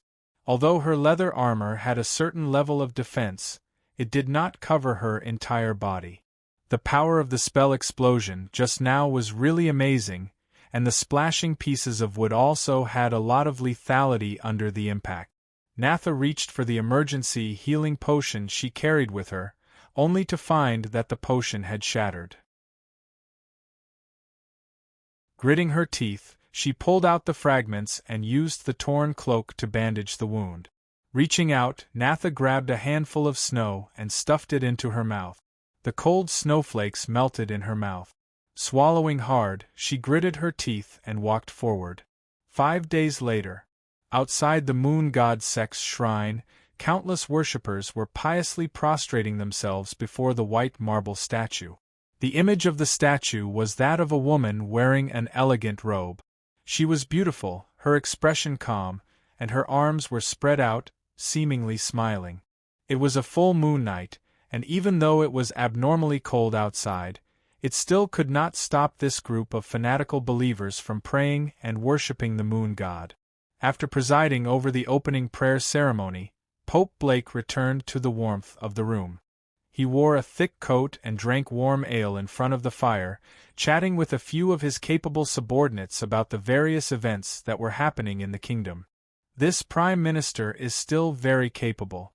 The policies I read about in the newspapers, from a theoretical and operational point of view, are more than a level better than Charles II.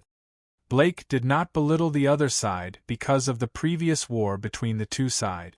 On the contrary, he had a very high opinion of Roddy. After a few years of recovery, the strength of the country will certainly be much stronger than before. Only when the people are rich will there be more believers. He pointed at the venison roasting in the fire. Joey, it's about time. Everyone cut it and have a taste. Eating roasted venison in this kind of weather was indeed a pleasure for the Arcanist. Blake wouldn't put on any airs in this situation. The people in front of him were his most reliable subordinate. Although he was called Saint Lord, everyone knew that this title was only used to intimidate people, and it wasn't real. The Arcanist named Joey picked up a knife and cut off a layer of meat that had been roasted until the outer layer was already golden. He put it on a plate and smiled. Saint, in your doctrine, it's said to maintain a vegetarian diet. That's right. If these guys eat less meat, it'll be cheaper for us to buy meat. Blake's answer made everybody laugh. Like other religions, the Moon God clan had a lot of complicated doctrines. Among them, there was a rule that believers could only eat meat for 3 days a month, and the rest of the time, they could only eat vegetarian food. If they became priests or other clergymen, they had to follow the vegetarian rule and could not eat meat for the rest of their lives. To the public, Blake claimed that all this was to make people more pure, reduce the sin of killing, and become the favorite of the Moon God. But now they only laughed at those who really followed the doctrine as fools. Joey chewed on the fragrant venison and suddenly asked, Saint, coming up with these doctrines must have taken a lot of effort, right? I feel like it's even more difficult to explain the rules so clearly than studying the arcana. I don't have time to study these things. Blake picked up the warm ale, took a sip, and explained, these things were actually written in a High Elf notebook that I read before. It existed during the High Elf era? The Arcanists beside him were shocked. After all, during the High Elf era, Arcanists were the absolute mainstream. Even elemental schools were rejected, let alone theism. Blake smiled. Don't underestimate religion. Not all High Elves are Arcanists. Among the general public, there are actually many High Elves who are as stupid as humans. Not only is there the Moon God clan, but there were also more than 10 sects in the early days of the High Elf era. However, during the era of the Arcana, only 3 or 4 sects survived.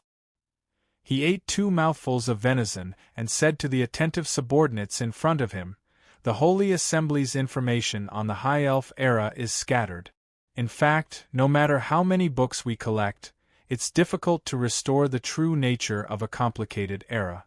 Back then, I took out a notebook from a ruin that belonged to a priest. According to him, the High Elves who study arcana are all demons with twisted minds.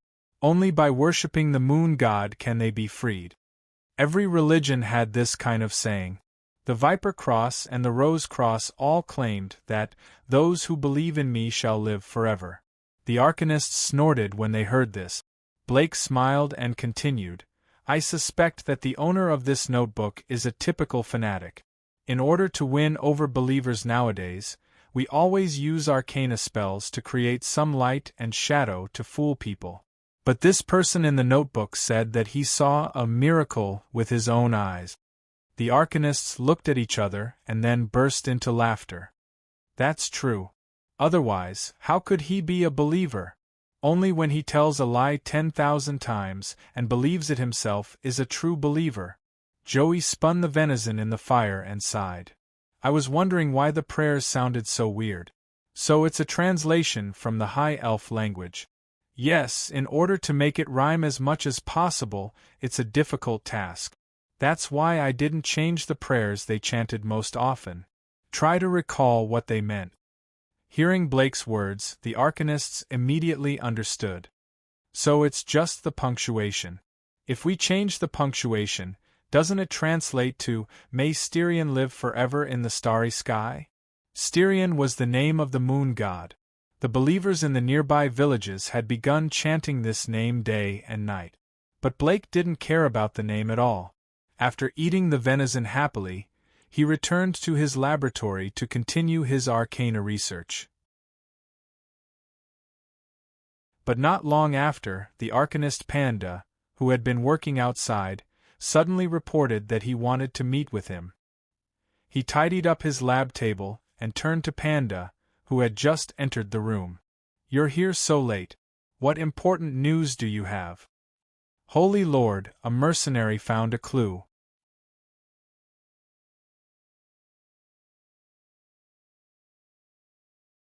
Chapter 951. Obviously, the arcanists of the Holy Assembly were not stupid. The ruins that Natha had created in Wagra City did not reveal any flaws. All the mercenary groups thought that they had found a priceless treasure, but little did they know that the one who had hired them was a group of people. When Blake compared the loot with the coordinates of the ruins, he could see that this was a deliberate and sophisticated trap. Of course, Panda knew this result. He hurriedly said, "Holy Lord, it's different this time." The mercenary group seemed to have found a new ruin, but after taking a portion of the things, they were chased by unknown mages. In the end, only one person survived. "Where is he?" "I brought him. He's in the room under the magic tower." Blake's expression had become much more serious. He immediately let Panda lead him to the room where the mercenary was locked. As soon as he entered, he saw the mercenary holding a large piece of roasted venison and wolfing it down. His clothes were tattered and his hands were dirty, but he did not care at all. He did not use a knife and fork and directly used his dirty hands to gnaw on the meat. His mouth and face were covered in grease. This scene caused Blake to frown. It was not because of the other party's sloppiness, but because of the crazy temperament he displayed. He glanced at Panda, who whispered, "He seems to have been agitated. He's speaking incoherently." After the other party finished eating, Blake began to ask questions. Panda said that after answering the questions, he promised to give him 3 times the mission's commission. Because the mercenary group no longer existed, this money was equivalent to giving him a loan. Thus, this mercenary called Ludi basically answered everything he knew. At the same time, he brought back a package and took out the things inside. This was all found in the maze-like ruins, but it seems that it has been emptied for a while. Ludi took out a few stone parts. Blake picked them up and looked at them. He found that they were the front end of a magic staff in the hands of a sculptor. He vaguely felt that they were familiar. Then, he suddenly raised his eyebrows. "Does this sculpture only have one arm?" "Yes, that's right. He was a one-armed freak with a hunchback and a strange staff in his hand, so I chopped it off." The mercenary's words confirmed Blake's guess. He didn't say much and continued to ask for more details. The latter answered honestly. However, when the camp was attacked, his mind started to become chaotic. "I don't remember. I only saw a lot of flashes. The commander was telling us to get up and fight. Then, there was a series of explosions. Explosions, explosions, and explosions." As he spoke, his expression began to distort, and he covered his head with both hands. It was obvious that he had suffered a lot of mental trauma. However, Blake did not care about his mental state. He calmly asked about the attacker's angle, the light from the explosion, and whether the attacker was following him. It was only when Ludi widened his eyes and pulled out his hair in pain that Blake finally stopped. Ludi panted heavily and leaned against the back of the chair like a drowning man.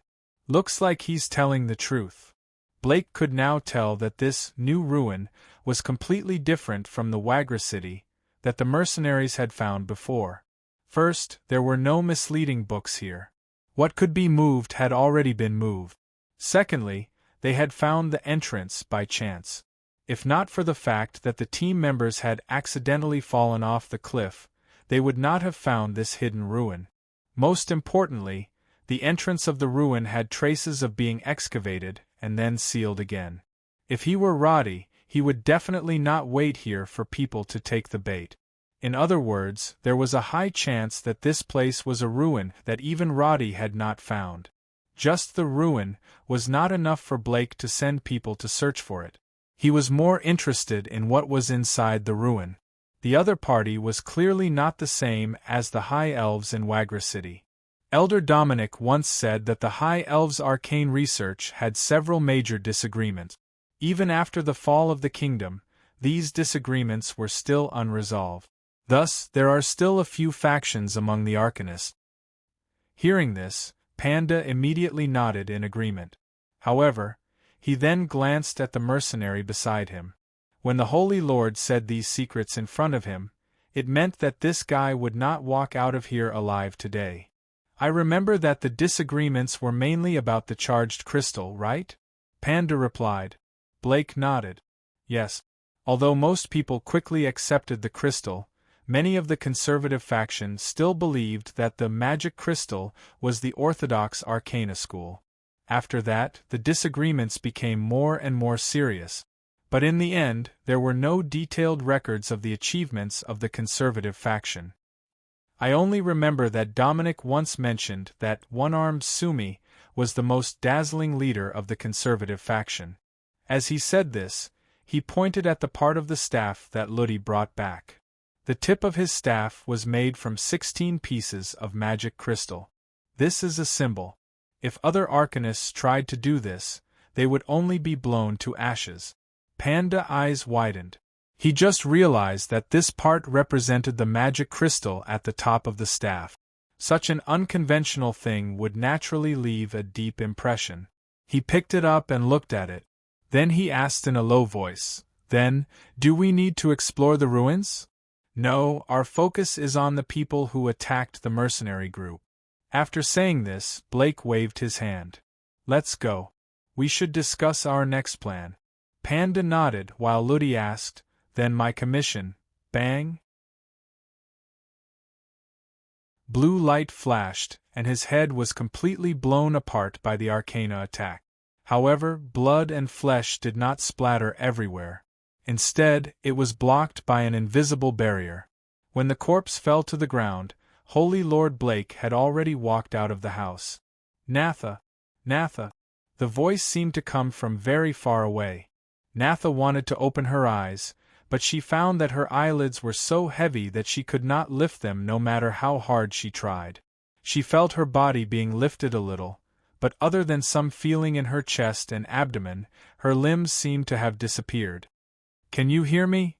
Natha, wake up." "Yes." Natha tried to open her mouth to reply, but it felt like her mouth was stitched. This feeling made her panic. Then, her eyelids finally opened a little, but the bright and dazzling light made her close her eyes quickly. But it was only for a moment, and the person in front of her exclaimed in surprise, "That's great! Go! I'll carry her!" A dizzy feeling came over her. The heat on her face and the jolt made her realize that she was being carried. Smelling the familiar smell, she knew that it was Nora Teflon. But where was she? She tried hard to recall for a few seconds, and a few scenes suddenly emerged in her mind. The three-person team scattered and fled after being attacked, but because she was injured and left a trail of blood, she was almost found by the enemy again.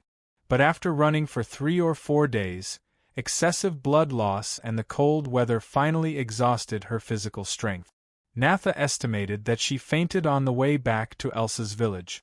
Thinking of this, her heart suddenly turned cold. Falling in the snow at this time, even if she could survive, her limbs, fingers, and toes would probably be seriously frostbitten. She did not know how long she had fainted, but now it seemed that she could not escape the fate of amputation. Nora did not have time to talk to her. In fact, Natha could not speak at this moment even if she wanted to.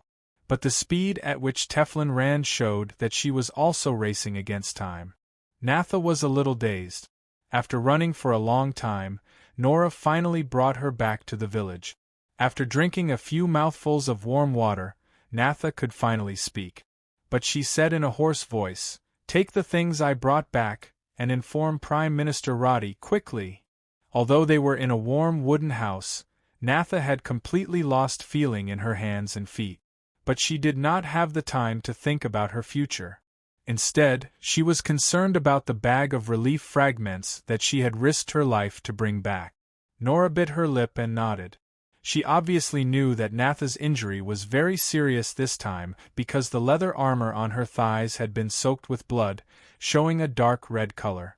Seeing Nora holding the bag in her hand, Natha said again, "Hurry up." Then she felt her eyelids getting heavier and heavier. The next moment she completely lost consciousness and fainted.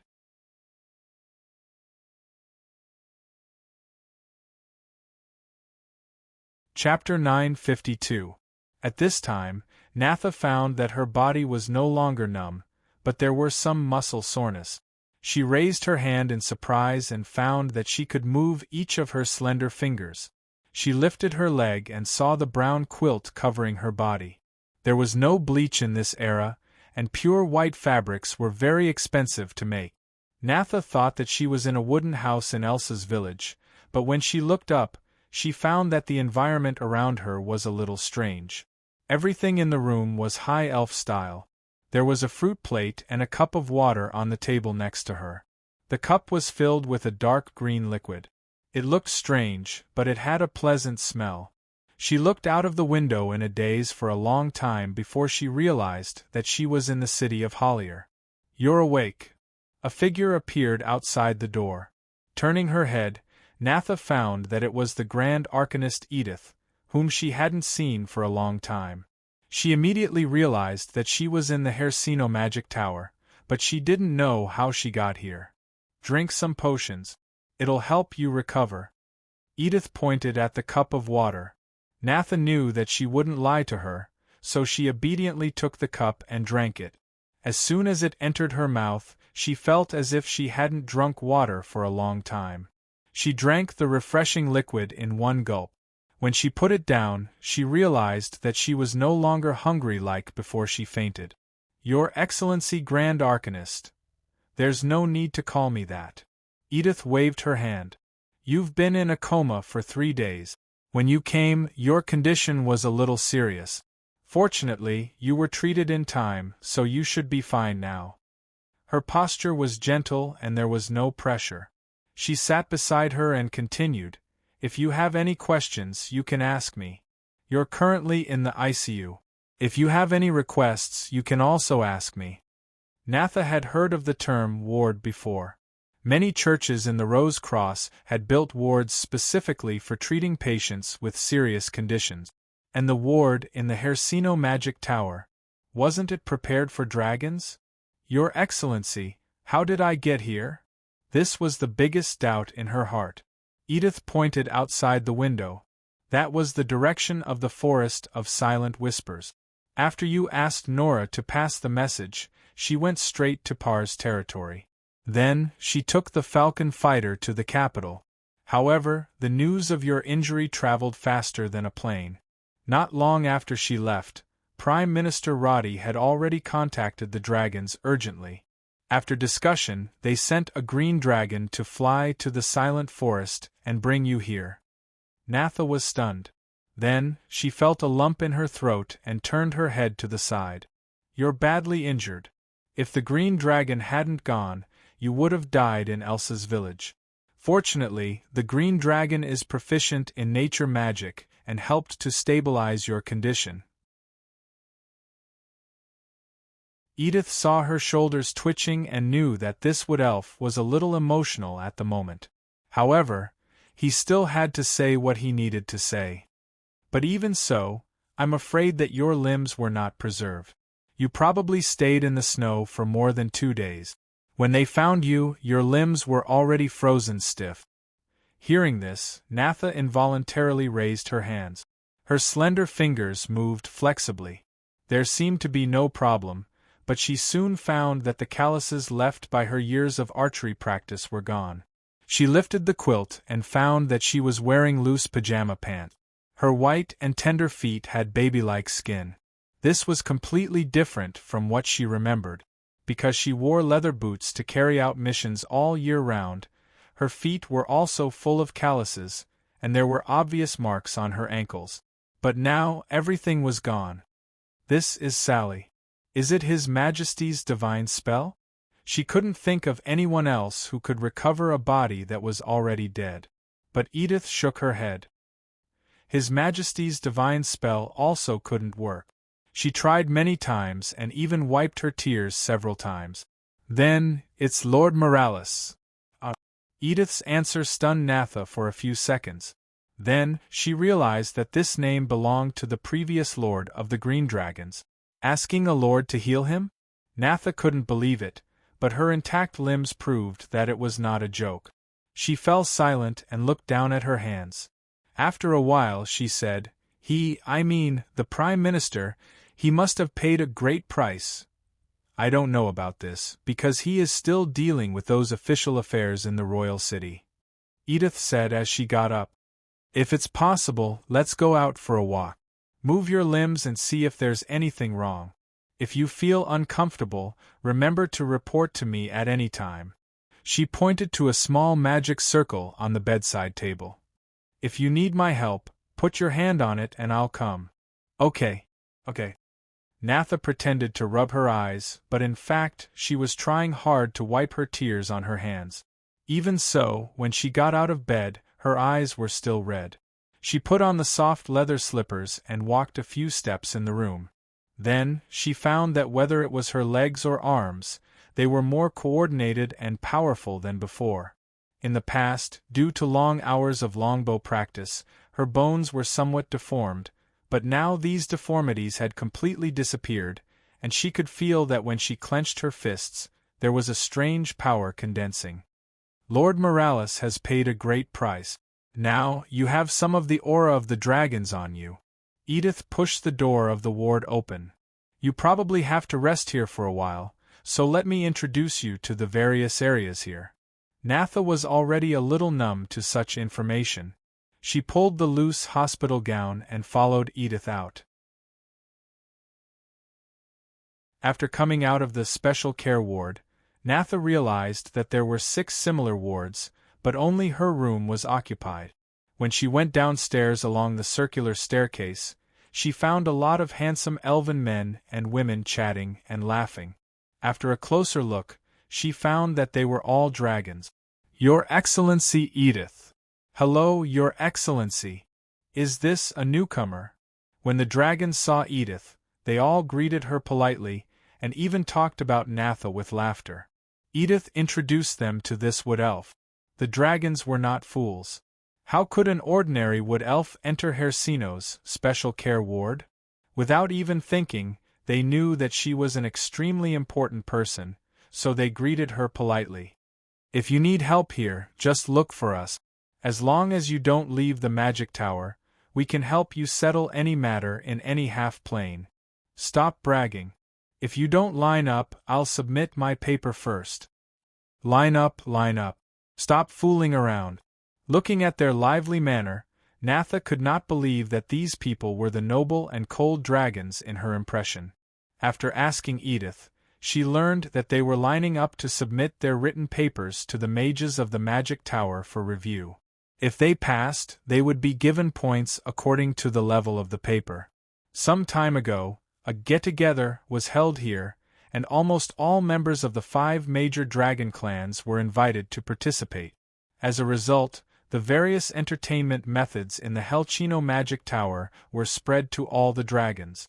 Nowadays, things like points were not only available to the members of the sanatorium. At the same time, the mechanism was opened to the public, and other dragons could also use their own papers to exchange for points. This situation was based on the fact that most of the dragons who had been mentally attacked had been purified. Now, Kyo and Morales were no longer locked up in solitary confinement on the 19th floor. When Edith brought Natha to the canteen, she saw the former Red Dragon Lord reading the newspaper while drinking soup. After greeting him politely, Natha sat down to eat and rubbed her temples. She felt that everything that happened here was even more surreal than her being cured. However, when the waiter brought her the food she had just ordered, a dragon next to her took his own plate and sat across her.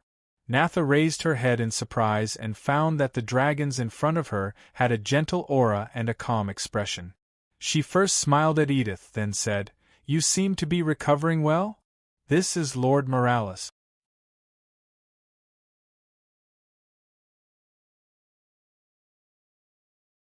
Chapter 953. Take a team and guard that side. Report back if there's anything. Yes, Lord Priest. One of the arcane warriors replied and led his team over. In this short battle, Panda's team, as the ambushers, suffered almost no losses. This was because the enemies were in such a hurry that they didn't have time to retaliate against the moon god believers. Well-trained soldiers walked out from behind the trees and lined up in front of Panda with their weapons in their hands. They were obviously going to negotiate with the mercenary group in front of them. The two elementalists quickly formed a small team of 8 and stood 10 meters away from Panda. Although they had just fought side by side, unfamiliar mercenary groups in the forest often needed to be wary of each other. After all, it wasn't uncommon for mercenary groups to kill each other and rob each other. After exchanging names with the other party, Panda went straight to the point. My mercenary group was attacked here before, and only one person escaped. Now I'm here for revenge and to take what I want. Seeing those guys just now, I can confirm that they are the enemies I'm looking for. The intermediate elementalist on this side was called Lewis. His equipment was obviously not ordinary.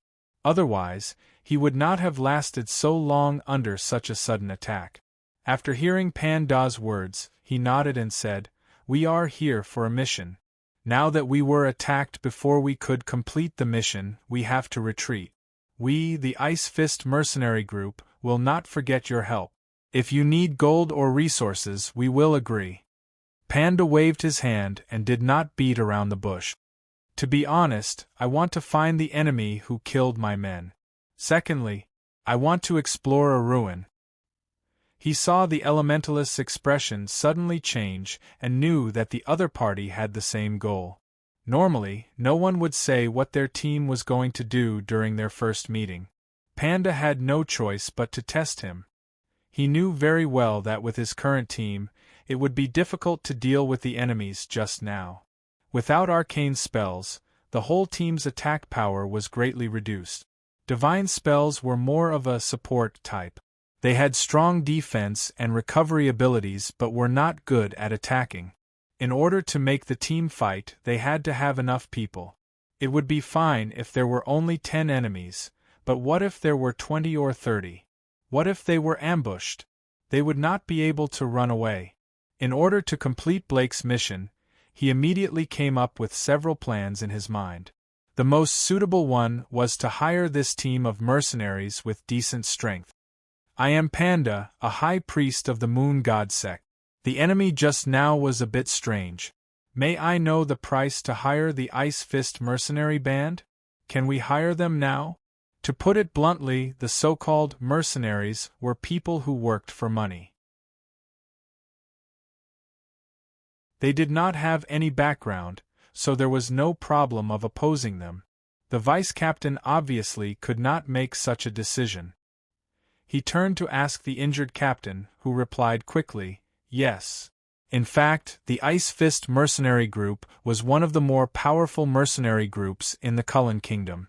They had already left the initial stage and became a collective organization with their own sphere of influence and business network. Many times, mercenary groups did not go on missions for their employers, but it was arranged by the mercenary group leaders. Their exploration this time was arranged by the leader of the mercenary group. Their mission was to find new ruins in the Silent Forest and bring back items that could be sold for money. The concept was very vague, and there was no rule about how much loot they should bring back. Therefore, after a short consideration, the injured captain immediately expressed his willingness to be hired and gave a suitable employment price. The only additional requirement was that they could bring back 3 items from the ruins. If we can really find the ruins, we only need to bring back 3 items. The elementalist Lewis conveyed the captain's words. He was also inclined to cooperate rather than be on guard against each other. After all, the enemies they met just now were very strong and came and went without a trace. Only by helping each other could they increase their chances of survival. No problem. Let's sign the contract. On the battlefield where the smoke and snow had not yet dispersed, Panda quickly signed the contract with the other party and paid 50 gold coins on the spot. After that, it was time to clean up the battlefield and count the casualties. This mercenary group had 4 mercenaries who were killed in the battle just now, and there were 8 wounded soldiers with varying degrees of injuries.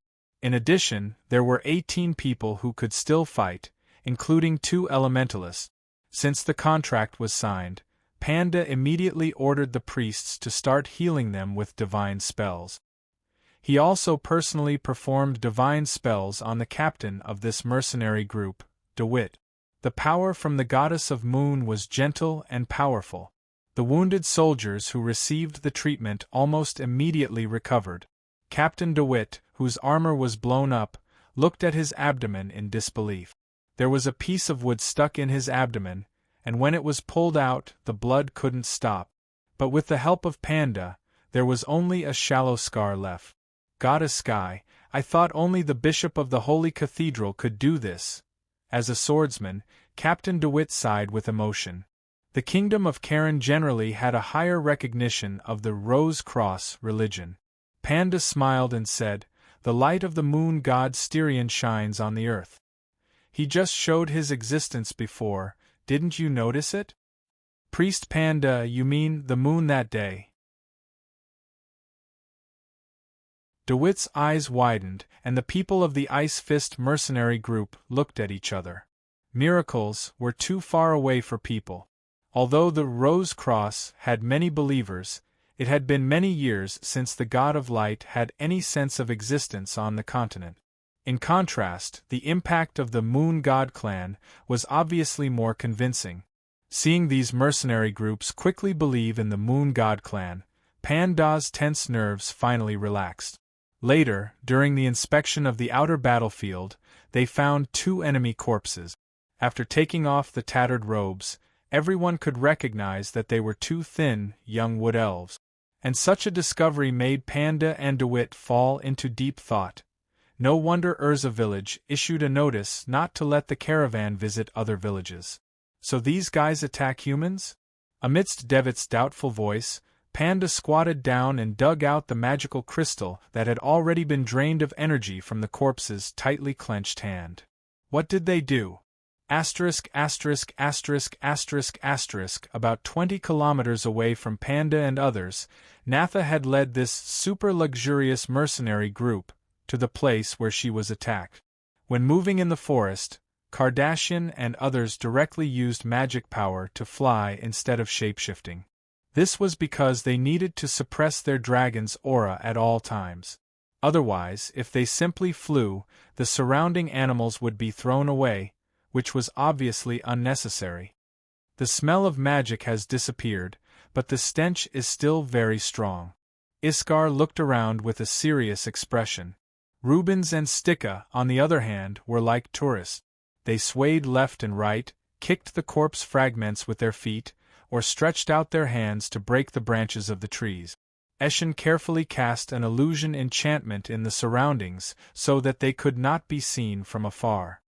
It seems that something else has been here. Kardashian raised her hand and all the snow on the battlefield melted, so that the clues could be seen at a glance. However, with a single glance, she made her judgment. After all, we are in the forest. Roddy sighed because the corpses of the mercenaries in front of them had obviously been eaten by wild beasts. In the natural world, in winter, animals would not let go of any opportunity to store food. Therefore, they could see that the ground was littered with torn clothes and pieces of armor. The corpses that had their stomachs cut open basically only had the hardest bones left. Their limbs, organs, and heads had long been taken somewhere else. Natha looked at this tragic scene in a daze. If Nora did not find her, perhaps she would also end up in pieces in the silent forest. Natha, where did you find the fragments?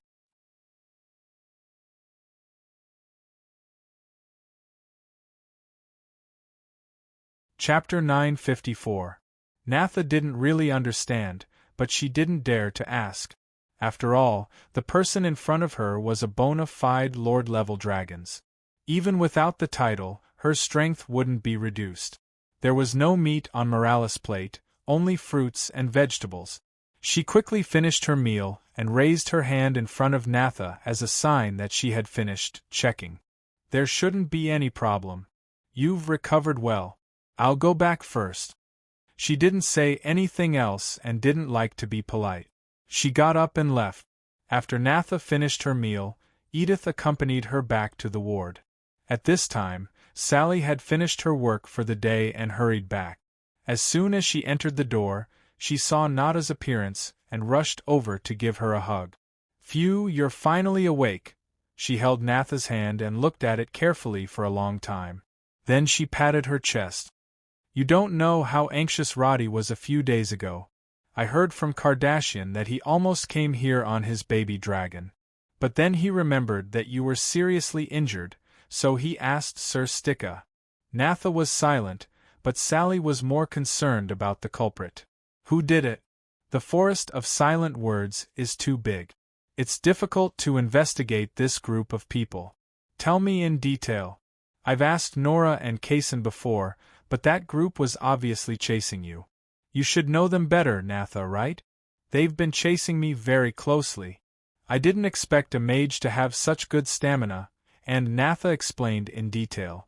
But she really didn't fight the other party at close range, so it was just a feeling. Sally didn't know much about the forest of silent words, but Edith suddenly asked, "From your description, this kind of spell-casting frequency and method doesn't seem to be something a human mage can do. Then what is it?" "In terms of the destructive power of the spells and the color of the light, it's somewhat Arcanist style, but the Arcanists can't cast spells so quickly." Edith also felt strange. Unless they brought a lot of casting tools, then they can achieve the speed and frequency you mentioned, but this plan is obviously not very realistic. Anyway, it's good that you're fine now. As for the quiet forest, someone will handle it. Natha had been fighting alongside Roddy since 2 years ago, and they had faced countless enemies together. Seeing that she did not speak, Sally hurriedly comforted her.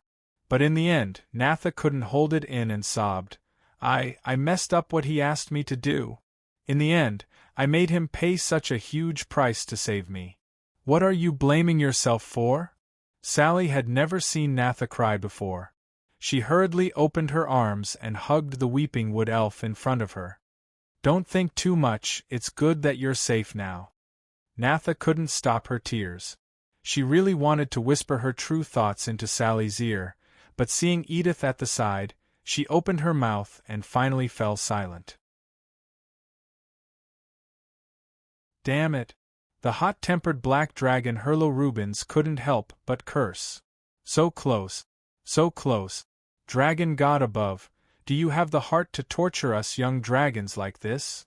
This was obviously trash talk when he was agitated. He anxiously grabbed his hair and paced back and forth. Beside him, Iskar also looked tired. "Almost, at least we're a little closer to success. Don't use these words to fool me. Iskar, I feel like you're deliberately torturing my heart." Rubens pointed at a piece of melted metal in front of him. "Aren't our standards too high? We could have passed if we were a little lower. Standards are standards. This is what we measured ourselves." Iskar stood up and waved his hand. He used magic to clean up the debris in the test bench. He poured a glass of water and gulped it down. "Let's take a break first. Our workload has been a little too heavy recently." "It's not just heavy. I've never worked so hard even in the dragon territory." Green Dragon Sticka was already lying on the test bench. "What's wrong with the formula? It's really giving me a headache. I'd rather Roddy ask me to save someone again. Flying 2,000 kilometers would be easier than these reactions. According to the plan, we still have 3 experiments to do today." Eshin pointed at the schedule at the entrance of the laboratory. The other dragons suddenly wailed. "We shouldn't have dug a hole for ourselves. Since October, they had been searching for more suitable steel for rockets. But how could material science be developed in a few days?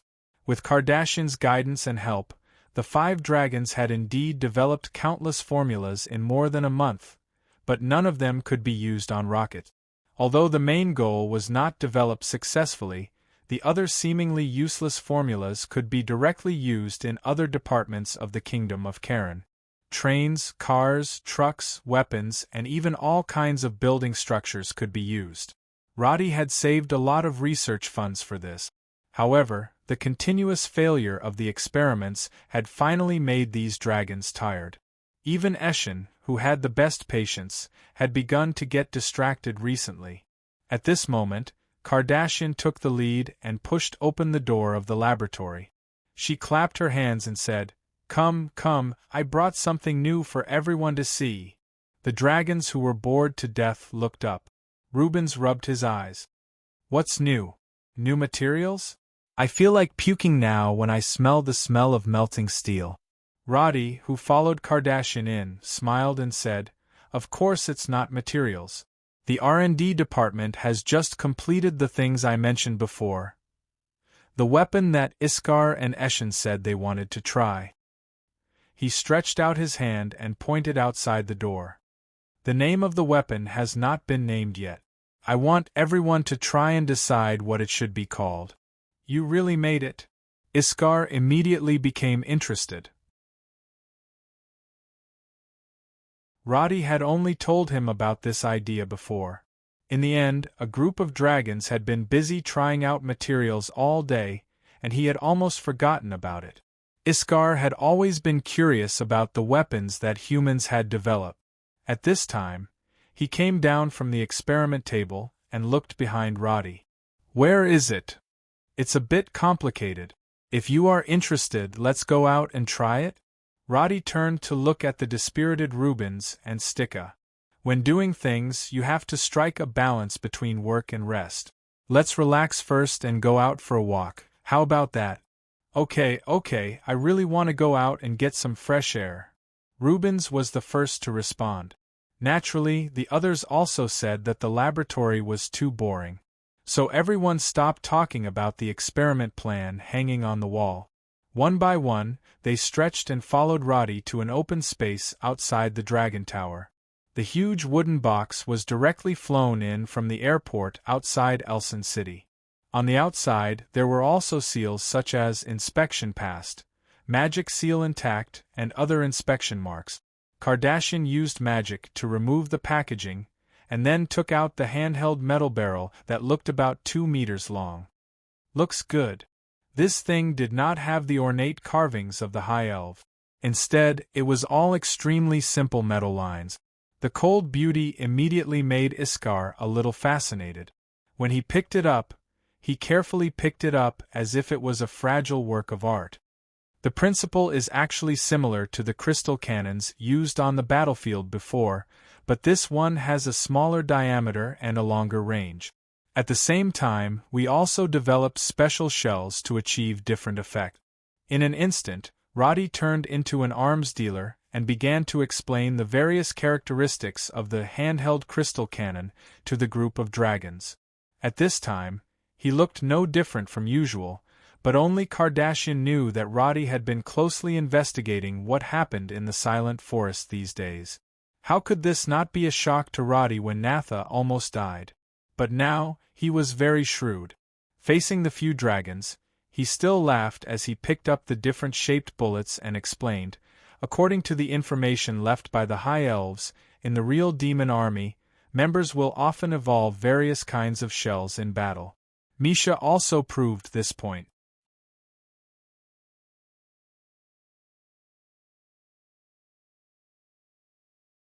Chapter 955. Yes, village chief. Their short spears were very powerful, and Lynch was impaled on the spot. I wanted to help him, but, before he could finish speaking, he suddenly began to pant. His cheeks, which originally had some color in them, quickly turned pale, and he began to fall to the side. His companions hurriedly supported him, but they saw that Arte's limbs were involuntarily twitching. His mouth was wide open as if he wanted to say something, but no sound came out. Seeing this, Body picked up the magic crystal that belonged to Arte from the nearby wooden table. When he pressed the red crystal into Arte's hand, the dying fellow suddenly came back to life like a fish in water. Cough, cough. Arte, who had inhaled too quickly, choked on his own saliva and violently coughed. His hand gripped the magic crystal so hard that the edges almost pierced into his palm. But after magic slowly spread out, he quickly returned to normal. Body coldly looked at all of this and said, "Continue?" Arte organized his thoughts and began to narrate the details of the battle. After listening, Body's expression became gloomy, but in the end, he did not ask any more questions. He waved his hand and let them treat their wounds and eat. He then returned to his wooden house and stared blankly at the formation he had drawn countless times. Someone knocked on the round door of the treehouse. Body said, "Come in," and a wood elf carefully leaned in from outside. "Village chief. The last batch of things has been moved back." The area of the ruins that had been discovered was not small, and there were naturally many things inside. Many of the most precious books and notes had already been broken into pieces because ordinary paper could not be preserved in the humid forest environment. Barty's collection was one of the ones that had been specially protected by a spell. Thus, they could still be flipped through and read today. Aside from these items, there were many other items in the ruins. With Barty's limited knowledge, he did not know that these were the various experimental devices in a large laboratory. But with the principle of good things should not be left for others, he ordered a few of his confidants to move the items out of the ruins. Those that could be taken were taken away, and those that could not be taken away were smashed. He had been doing this ever since he discovered the cave half a year ago. Even though the weather was cold, he still risked his life to do it. After all, some human mercenary groups had discovered that place, and now Body could finally heave a sigh of relief. "Are there any other traces?" "Village chief, there have been a few mercenary groups loitering nearby recently." "That's great. I'll find a suitable time to get rid of them once and for all." As Body spoke, he took out more than 10 pieces of magic crystal from the pile in front of him. "I know you've always been cautious. Take these and make sure they don't return." "Yes, Chief." The colorful magic crystal was enshrouded in intense energy waves. Under normal circumstances, when so many magic crystals were placed together, the elemental fluctuations between them would affect each other and eventually lead to an explosion. But now, Body casually put them into a bag woven from tree vines. No matter how much they bumped or shook, there was no reaction. The wood elves left and closed the wooden door with a click. The wooden hut fell into silence again. But at this time, one could vaguely hear the wood elves quarreling outside after finishing their practice. Not long after, it was the usual fights. The wooden walls were not good at soundproofing, nor were they good at keeping warm. Body put on another fur coat and continued to stare blankly at the magic circle in front of him. He looked a little hesitant. Because of the repeated carving of the magic circle for many days, Body now believed that he could reach the level required in the notebook. So he really wanted to try activating it. Now, Body was the most powerful wood elf apart from Urza village. His power brought unimaginable authority, so much so that he began to rule most of the wood elf villages in the Silent Forest. With power, he would naturally want to expand.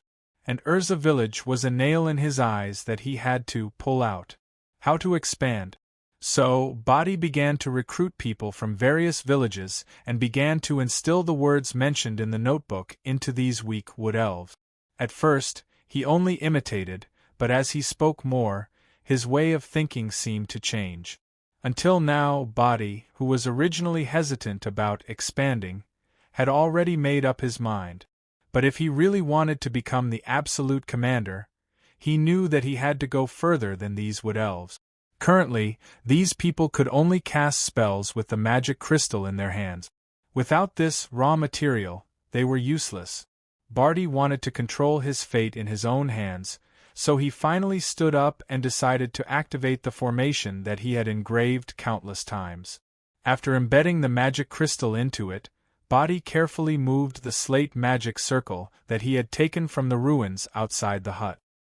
He also knew what the result of failure would be, so after some thought, he brought it to a hidden cave outside the village. In order not to be disturbed, he ordered his most trusted subordinates to stand guard outside and forbid anyone from entering. In order not to be disturbed, he asked his most trusted subordinates to guard outside and forbid anyone from entering. After giving a few simple instructions, he stepped into the cave and quickly completed the preparations. Then, he directly activated the small formation map. The light lit up, and the steady output of energy made Barty overjoyed. He secretly clenched his fist, and with a large magical crystal in his hand, he stood on it. For a moment, Barty felt that his body was torn apart by the turbulent power. He tried to open his mouth to make a sound, but found that he had lost control of his body. Looking down, his body and limbs appeared to be translucent in the energy storm, and then completely fell apart. Barty's heart sank. He did not know what was going on, but once the magic circle was activated, there was no way to stop it. Before he could find a way to shut it down, the violent energy wave completely occupied his mind. When he regained consciousness again, Barty suddenly sat up from the cold ground. When he realized that he was naked, he instinctively wanted to find something to cover himself because Barty knew the consequences of hypothermia. But after a few seconds of stretching out his hand, he suddenly found that he did not feel cold. Barty looked at his arms in surprise and suddenly shouted excitedly, "That's right! I did it! I did it!" On the other side, Panda, who was descending from the cliff with a rope, stepped on the mountain wall in front of him. After descending for nearly 30 meters, he shouted, "Stop!" There were also mountains in the Forest of Silence, but the highest point was only about 200 meters. Therefore, there were no majestic peaks, but this did not mean that there were no steep terrains. At this time, the location where Panda and the others were at was a very hidden canyon. It was located on the inner side of the mountain. From the outside, it looked very ordinary, but if one walked in for a distance, one would find a crack that looked like the work of the gods. The huge mountain seemed to have been split open here by some kind of force.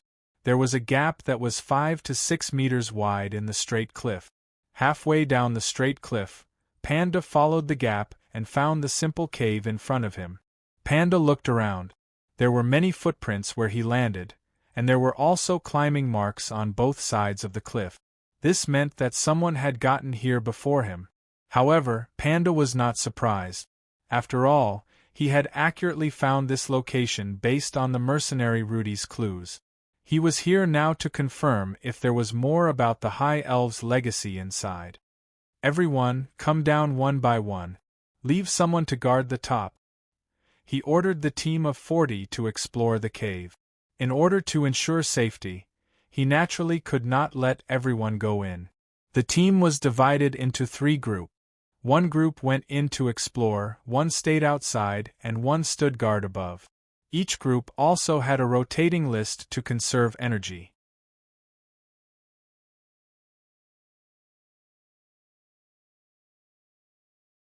Chapter 956. These dragons had been dealing with Misha for a long time, so they knew this very well. Roddy took out a bullet after he finished speaking. To deal with enemies with this structure, I asked the research department to create armor-piercing bullet. It's a bullet that can penetrate bone armor or armor and cause damage. And to deal with close-range, large-sized enemies, I suggest using this kind of explosive bullet. This was actually achieved by changing the shape and structure of the bullet to achieve different functions. The dragons were a little restless after hearing this. Roddy looked at them and simply asked them to start shooting. Iskar did not hesitate to pick up the crystal cannon and began learning how to use it. The power of this thing is probably average. The barrel is so short, the shell is not big, and it's still solid. Rubens was still a little against the dragons using weapons. However, Iskar held the handle. Let's try it first. The crystal cannon looked a little like a handheld Gatling gun. Because of the strong recoil and heavy size, ordinary people could not even lift it up. From this point of view, only this group of dragons could use it. Each shell was about 8 centimeters in diameter. There was an energy release array at the bottom of the crystal cannon barrel. The 20 crystals that transmitted the energy were under the handle. There was also a special heat dissipation array on the outside of the cannon barrel. It did not rely on natural air cooling to dissipate the heat. The design was actually optimized by Kardashian. To put it bluntly, this was a semi-automatic handheld cannon. Iskar had never used such a thing before. After Roddy taught him how to aim, he found 7 or 8 kinds of magical beast shells prepared in advance and used them as target. Iskar pulled the trigger. In the loud bang, his left arm that was holding the cannon shook violently. But because he was mentally prepared, this red dragon stood firmly in place. A palm-sized hole appeared in the shell of a giant magical beast 30 meters away. Phew! Not bad, not bad, Iskar said as he looked down at the crystal cannon in his hand. The huge recoil gave him an inexplicable sense of satisfaction. I want to fire a shot. How do I operate it? Continue to pull the trigger.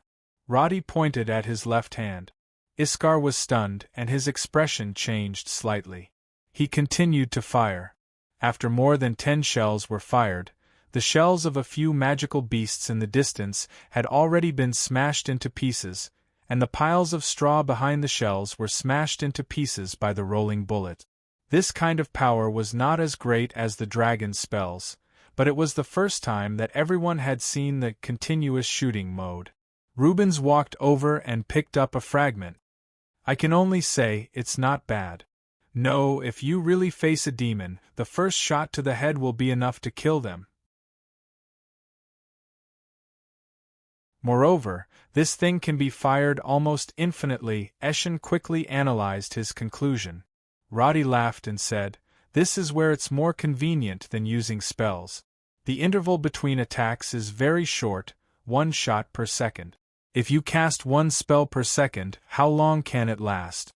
There was a theory of element attenuation in elemental spells.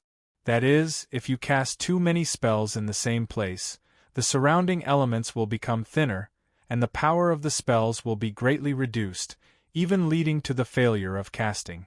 After hearing this, Stika changed his view of the crystal cannon.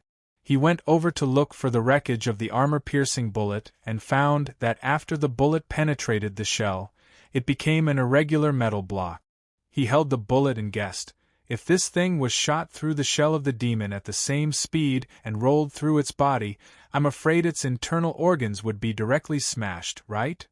As for the specific effect, we can try hunting magical beasts later, Roddy said casually, and then changed Iskar's box of bullets to bloom bullets.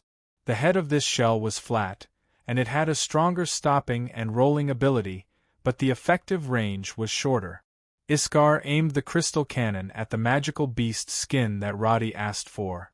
After thinking for a while, he put it down and said, "The one over there. Take off all the armor for us to use." He asked the guards around him to take off their superior armor. Iskar stretched the 8 sets of breastplates with magic and put them together into 2 layers of fine steel armor, which was stronger than dragon scales. He put the pile of armor in front of the pile of straw, moved 30 meters away and pulled the trigger. Bang! After just 1 shot, the armor and the stack of straw that was placed there flew back more than 10 meters, and their shape was severely deformed. In fact, this kind of crystal cannon was a large gun. On Earth, it should be regarded as an anti-material weapon, or something similar to an aircraft cannon, but with a larger caliber. And this kind of weapon was definitely a harvesting artifact for larger demon creatures.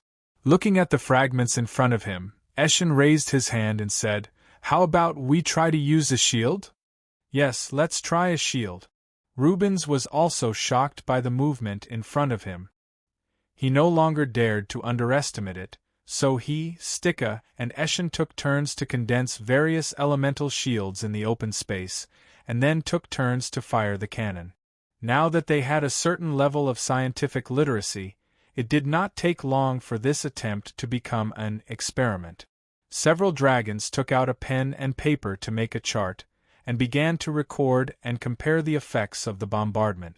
Seeing this scene, Roddy really did not know whether to laugh or cry, but he did feel that he had influenced the dragons in this world. He looked at Rubens, who had always looked down on weapons, holding the crystal cannon and firing non-stop, but in his heart, he was thinking about the next topic. Until hundreds of shells were fired, and all the targets in the shooting range were blown away, the group of dragons finally stopped, unsatisfied. The green dragon Stika was obviously impressed by this kind of weapon, and came over to flatter, "Prime Minister, will you sell this thing to the dragons? If there is a need, of course we can make it. Today we only brought a trial version to see how powerful it is. At present, it is only a solid metal shell. The cost and craftsmanship of the explosive shell is a little difficult, and the research and development is not completed yet." Roddy patted the body of the crystal cannon beside him, which was already a little overheated, and then found that Iskar and Eshin wanted to say something, but did not. He asked, "If you have any questions, just ask." "Prime Minister, before this, I thought that kind of cannon could hurt the dragons was already scary enough. But now, a crystal cannon of this size can actually penetrate our magic shield. How did this happen?" "The laws of physics." Roddy directly threw out the concepts of conservation of momentum and pressure. The dragons had already learned part of it before, and at this time, they immediately understood the principle. But after that, they did not ask the question of whether this thing would be sold to the dragons again. None of them were fools, and the purpose of Roddy taking this thing out was probably not just to show them a new weapon. The deeper meaning behind this was to let the dragons understand the extent of the power that Roddy had mastered. Just like what Roddy said, humans and dragons were, after all, two different races, and the cooperation between them must be built on the respect and fear of the other party's overall strength. After Quio experienced the power of the bombardment and the cannon, he no longer mentioned going against Roddy. And now, after this group of young dragons tested the crystal cannon, the little sense of superiority they had towards humans in their hearts was now completely gone. This kind of crystal cannon could not be used by ordinary people, but the elite soldiers could be selected to be powerful enough. If it was the barbarian soldiers, they could easily arm an entire company. Imagine if a company of soldiers had this kind of weapon, which dragons would not be afraid of it. This was the effect that Roddy wanted. When the damage of the weapon itself reached a certain level, it would form a kind of ideological deterrence. Was the peace that nuclear deterrence brought peace? It was just that everyone had a big stick in their hands, and they were afraid of each other, so they did not fight. After disassembling the crystal cannon and putting it away, a few giant dragons proposed a few amendments. After Roddy carefully took a piece of paper and jotted them down, this leisure activity seemed to be coming to an end. "Phew, we have to go back to face the formula again." Rubens looked very depressed, and the others were obviously separated from the curiosity and excitement of testing the crystal cannon. Kardashian followed beside them and knew their mentality very well, so she said, "We have been studying for so long, shouldn't we take some time to rest and relax?" Sure. Stika immediately responded, but the other three were a little silent. It was not that they did not want to rest, but they felt that if their optimistic plan was overturned, they would not be able to live with it. Roddy glanced at Kardashian and immediately gave them a way out. "As I said, no matter what we do, we should strike a balance between work and rest. Have you heard of team building?" "What do you mean? Building a house?" Iskar raised his eyebrows. Roddy waved his hand. "It's similar. In fact, it means that our small team will go out and find some other ways to relax. Everyone will take a few days together and improve our relationship outside of the daily research. This is also to improve our efficiency in the future. I think Hersino Magic Tower is a good place, and now it is open to all dragons at certain times. Really? Black Dragon Herlo Rubens had been fascinated by the various ways of entertainment in Hersino Magic Tower for a long time, and suddenly exclaimed in surprise. The others also showed an expectant look, but they did not know that all his previous foreshadowing was for this seemingly casual sentence at this moment. How can this be fake? I happen to have some things to do there. If you all agree, let's go for a week and have a good rest. The country's prime minister is flying over to do something personally? Is it to report something to the king alone? Kardashian rolled her eyes. The other dragons, of course, knew the relationship between Roddy and Sally, and immediately showed an I understand look. The prime minister has something to do, of course we have to hurry. We can leave anytime.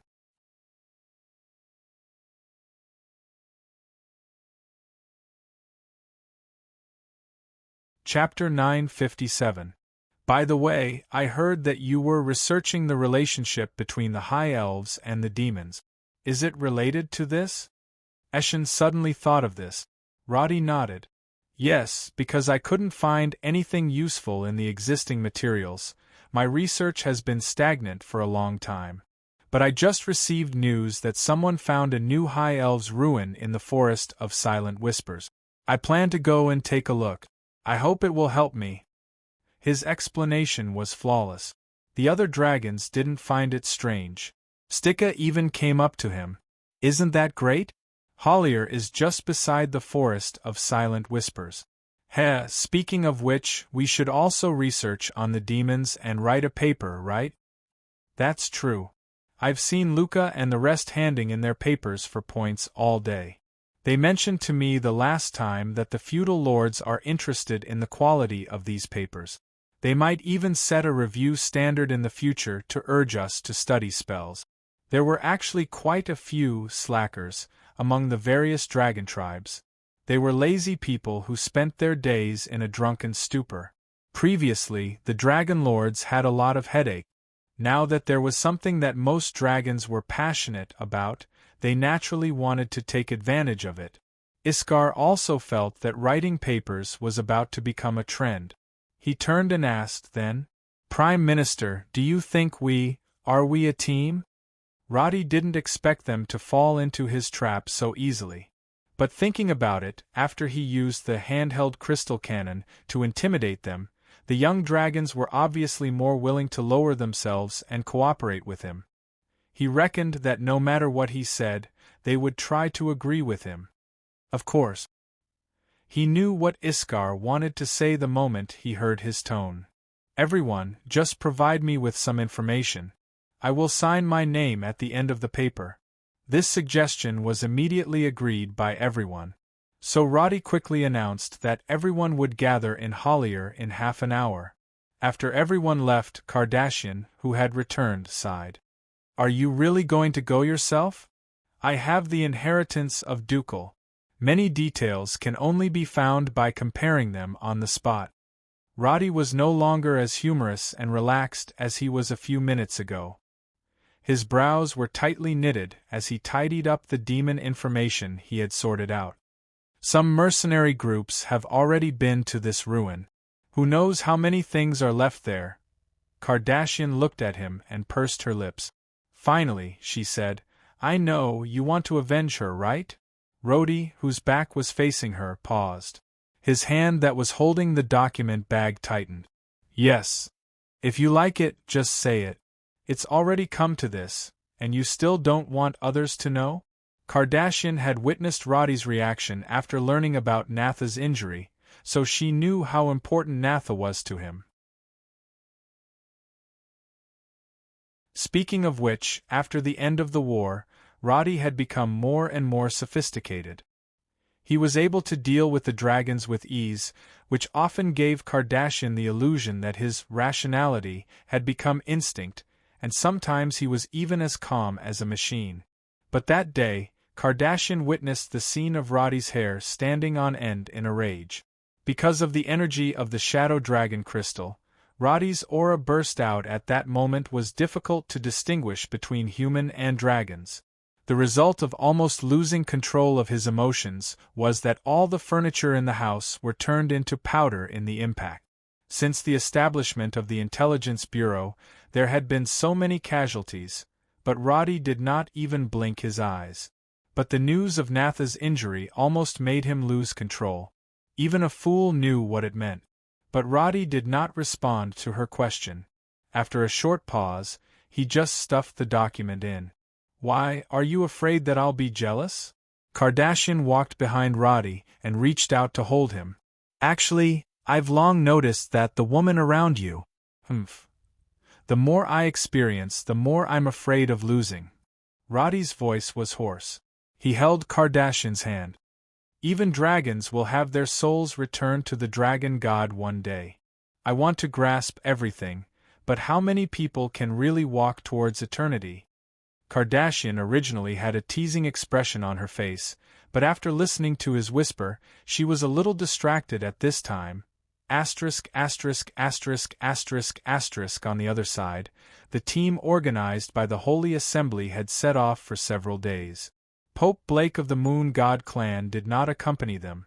As the last elder of the Holy Assembly, he naturally would not take risks in this situation. After sending out the elite team led by Panda, Blake was actually a little worried. After all, none of the previous operations against Roddy had succeeded. The Holy Assembly was originally an organization with many years of accumulation and strength, but in the end, in less than 3 years, it had actually fallen to this point. Just thinking about it made him feel helpless and bitter.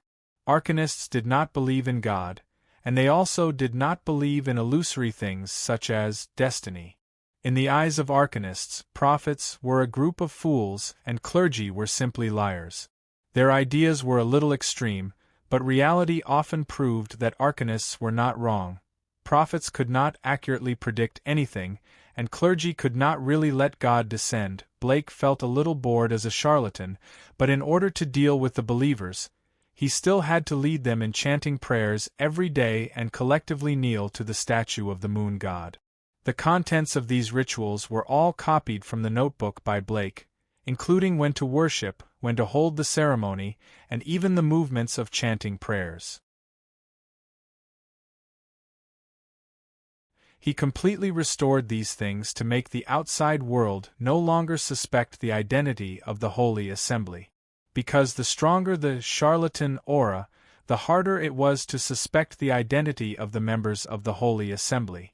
For the safety of Panda and the others, he also specially told them to strictly abide by the rules of their believers no matter where they went. After all, no one knew if the CIA was watching around. It was already midnight and the full moon had passed. But according to the rules in the notebook, on the 7th day after the full moon, the Moon God clan would have a collective sacrifice, offering flowers and lake water to celebrate the happiness and health that the Moon God had brought to the people. On a cold November night, normal people would definitely choose to warm themselves in front of the fireplace. But Blake had no choice but to grit his teeth and wrap himself in a thick white robe. He walked up to the statue under the moonlight, faced these poor but devout commoners, and began to chant the prayers that he had long since become familiar with. The flowers were placed in front of the statue. In this season, it was already quite good that most plants had not frozen to death, and these Siri flowers were rare flowers that only bloomed when the weather was cold. The notebook had specifically mentioned the flowers to be used in this month's sacrifice. Blake wanted to put on a complete show, so he had people gather a portion. Everything proceeded just as it had before. The cold wind constantly blew, the cold and damp air making Blake feel like his face was about to freeze, but as the Pope, he could not pull up his hood in this sort of situation. Listening to the believers repeat the prayers he had just chanted, Blake wanted to end everything as soon as possible. What he needed the most right now was a cup of warm ale to warm his body. As the cold wind blew, Blake glanced at the bright moon above his head in boredom. Just as he turned his gaze back, he suddenly felt that something was wrong. From where he was standing, the statue under the moon seemed to have an additional luster that he had not noticed before. Blake blinked his eyes, confirming that he was not seeing things. The statue itself definitely did not glow. Even if he had people use arcane techniques to create a miracle, it would not glow with such a warm luster. Gulp. Blake unconsciously swallowed his saliva. He pursed his lips and narrowed his eyes at the believers kneeling on the ground. Then he looked down at the necklace hanging in front of his chest in panic.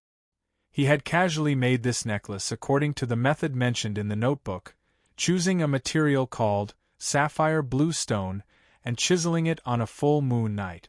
This thing was worthless in Blake's eyes, and he had made quite a few for Panda and the others to carry around. But at this moment, the necklace in his hand was actually emitting the same luster as the statue. It's a miracle! A miracle!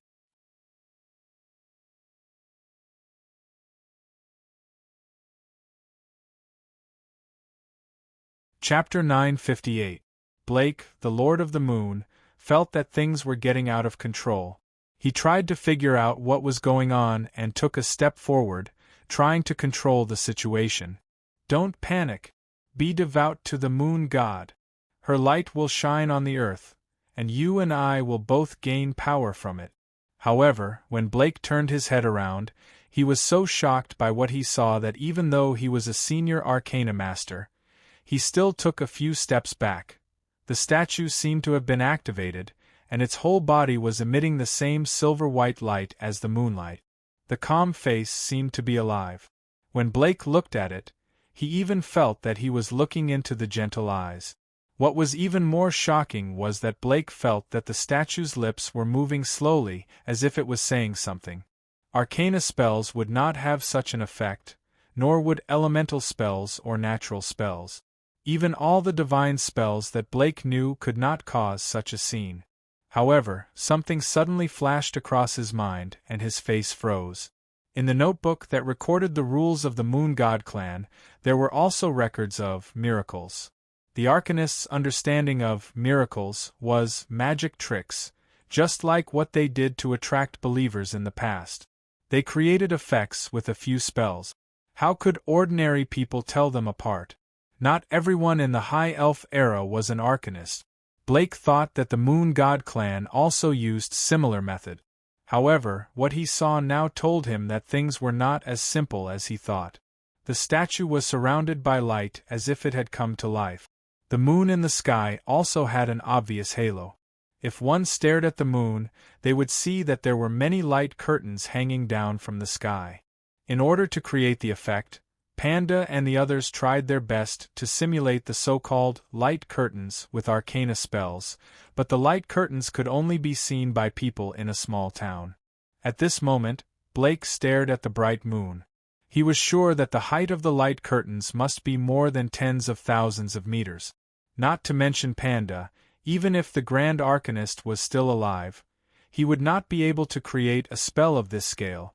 In other words, this was a scene that could be seen all over the world. It was not a trick at all. Bang! Blake suddenly felt a force crashing into his internal organs.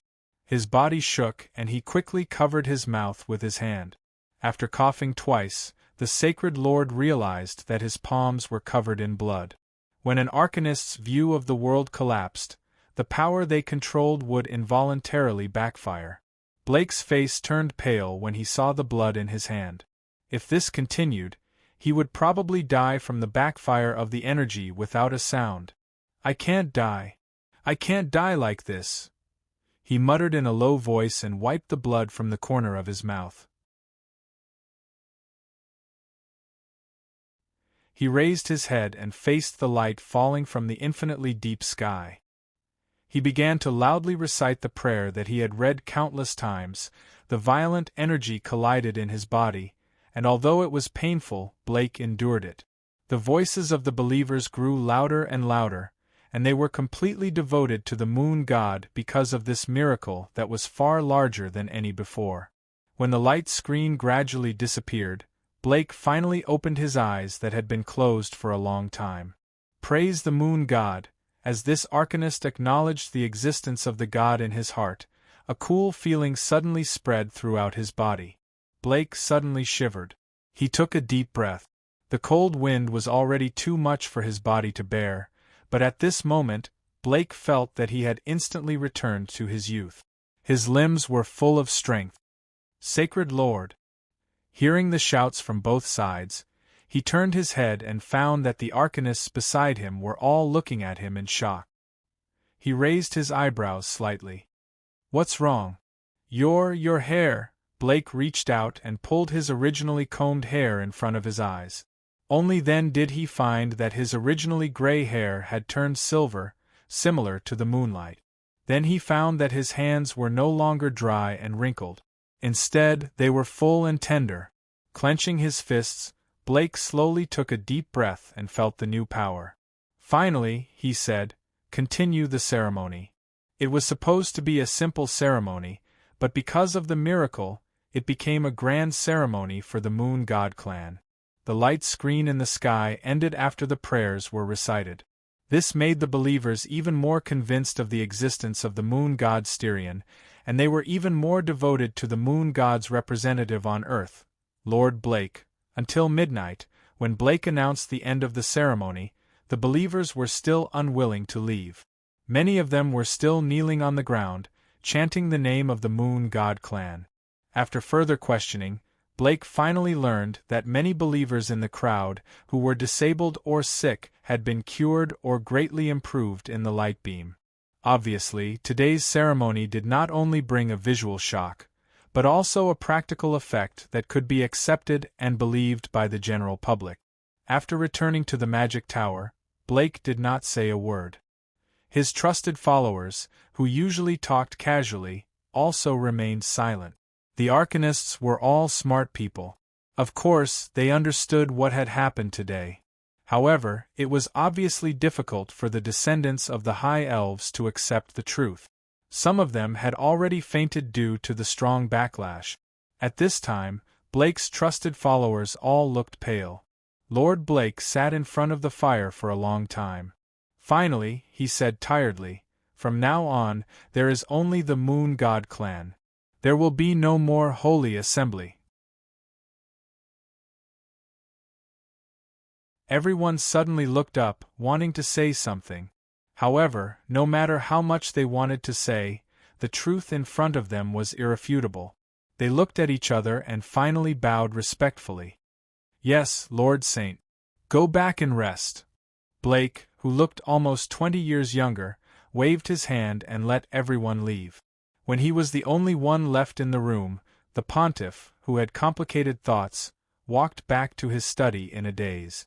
After opening the mechanism with 6 magic locks, he carefully used an arcane spell to control the black notebook and put it on the table. This was the notebook of the moon god believer that Blake had mentioned before. When he took out the notebook from the ruins, it was actually in a state of breaking with a touch. Some of the pages were already broken. However, after using an arcane spell to stabilize the pages, most of the contents of the notebook were finally preserved. Before, Blake only flipped through it to copy the ritual and prayer. He had only roughly read through the scattered words and had forgotten many details. However, after today's situation, he realized that this notebook might be the only clue to find the source of the problem. Flipping through the pages, Blake began to read carefully, word by word. After his mentality changed, many of the contents that he could read at a glance became more profound. The writer of the notebook was a devout believer, but the contents of the notebook were actually filled with personal emotions. It looked like something like a diary. There were some trivial matters of the church, including the promotion of clergymen and the inside story of the selection. At the same time, there were also the writer's own views on religion and arcanists. In the past, Blake scoffed at the writer's views and often skipped over most of them. However, after reading it again today, he had a new feeling. More importantly, he suddenly saw a familiar name. The battle between the Arcanists is getting more and more intense. Dear Moon God, why are these insatiable compatriots attacking each other for the sake of power? I heard that there were a few violent conflicts. It really hurts. Sumi's actions are obviously a bit extreme, but this is not the reason why he is wanted. Sumi, Blake reached out and picked up the stone on the table. This was something that a mercenary named Ludi brought back from the ruins. It belonged to a powerful conservative Arcanist, and his historical nickname was One-Armed Sumi. He did not know if these two names referred to the same person, but as he continued to read, Blake unexpectedly found a paragraph that he did not notice. Today, I heard about Sumi's death and the things he did. I can only say that my previous judgment was wrong. Arcanists are a kind of monster. Without a god to tame it, it will eventually become a beast that devours everything. Sumi's madness is really too. The writing stopped here, and Blake found that the last few pages should have fallen off and been damaged. These missing pages must have been nowhere to be found, because when he first flipped through it after taking it out from the ruins, more than 10 of the pages were broken on the spot and could not be repaired at all. Presumably, these were the missing parts now. The things exposed in this information made Blake realize that One-Armed Sumi was not as simple as he thought. This madman, who was known as conservative in other records, seemed to have done something infuriating.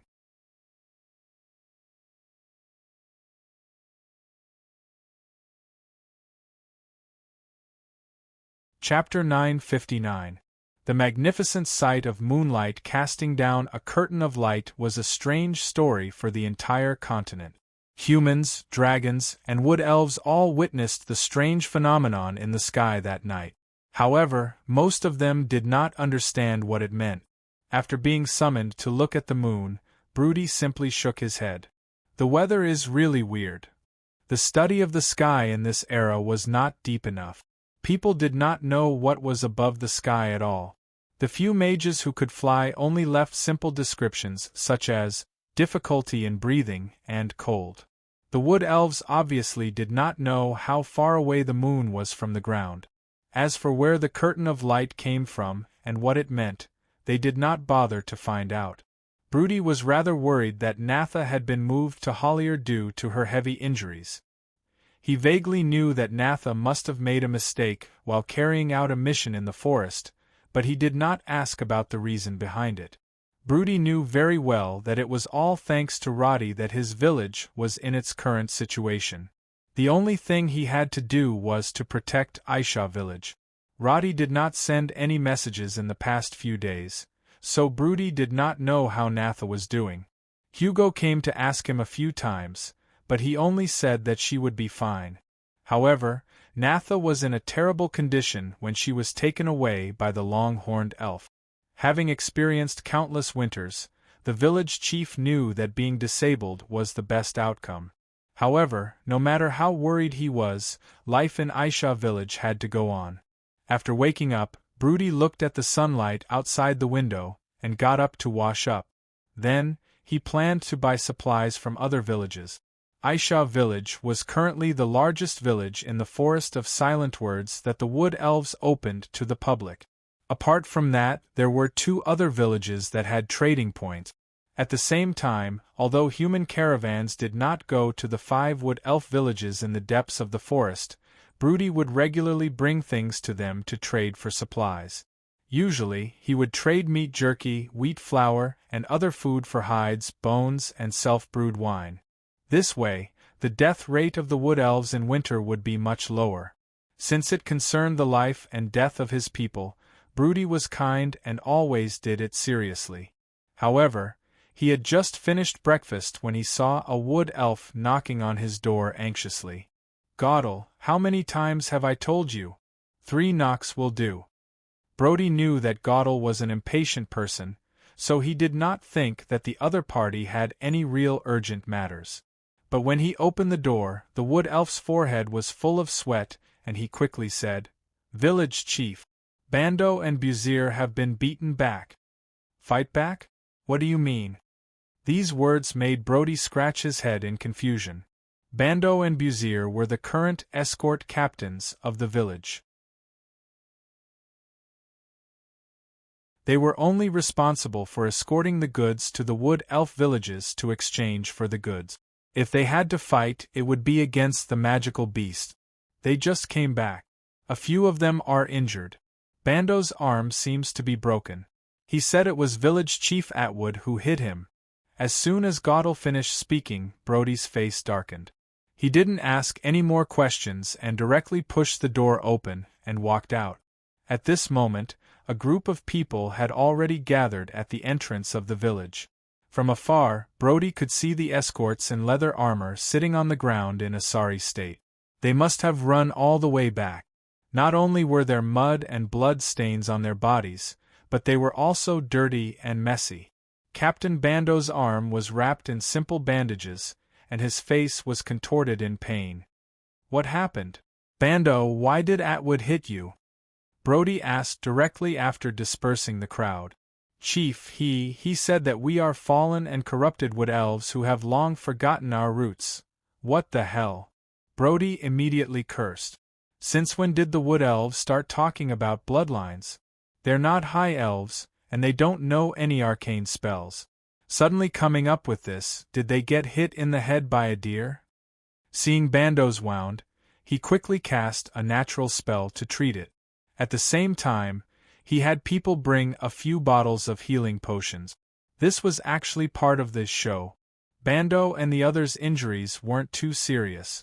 They could recover without the potions. However, Brody was no longer the simple chief of the village. Over the past 2 years, the population of the village under his management had exploded. How could he control the situation without some tricks? His angry scolding and generous treatment of the injured soldiers were killing 2 birds with 1 stone.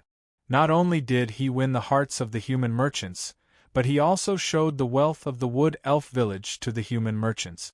At the same time, he didn't forget to say, "Report this to the Prime Minister." These ungrateful fellows, after exchanging so many resources, in the end, they're going to deal with the elves of Ursa? This also revealed the relationship between him and Roddy. Those who heard it would naturally consider whether they had the ability to cause trouble here. Chief, it's not just Chief Atwood. He also said that the other villages have formed an alliance and are no longer open to trade. Bando's voice became softer and softer. The corner of Brody's eye twitched, and he said, "Good," 3 times in a row. Then he turned to the crowd and said, "Did you hear that? Don't go to those villages in the future. Throughout the winter, only Ursa village is open to trade in the Silent Forest.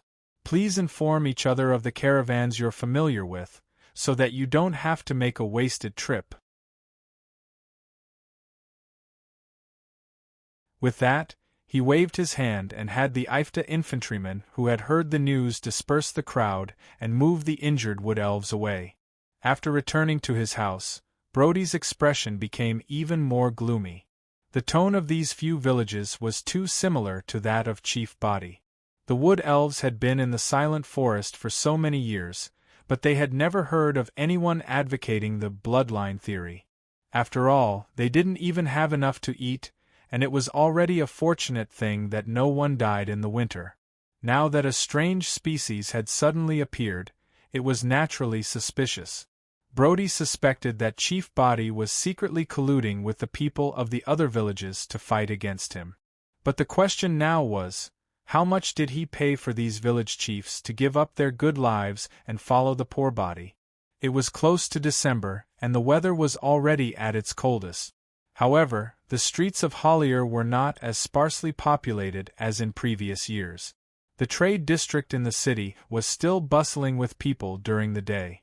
Due to the smooth roads and the maintenance of the snow, although the road between Hollier and the Holy Cathedral was closed due to the heavy snow, Ifta's original commercial transportation system was still operating at high efficiency.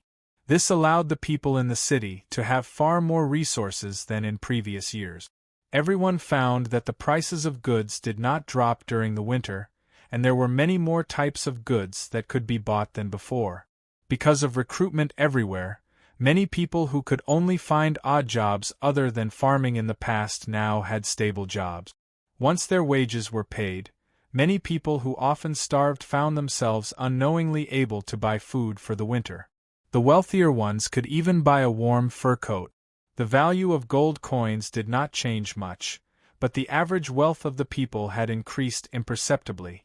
Those who were smart understood what this meant. Therefore, those opinion leaders, who were previously opposed to the cabinet, now had no basis to wave flags and shout battle cries. Everyone was living a better life than before, so why should they object? The situation was getting more and more stable, and the kingdom of Karen had also ushered in a period of slow development. The ducal palace in the city did not have many changes, and now it had become a decoration. This was because the current Queen Sally I had moved her office to the Hersino Magic Tower.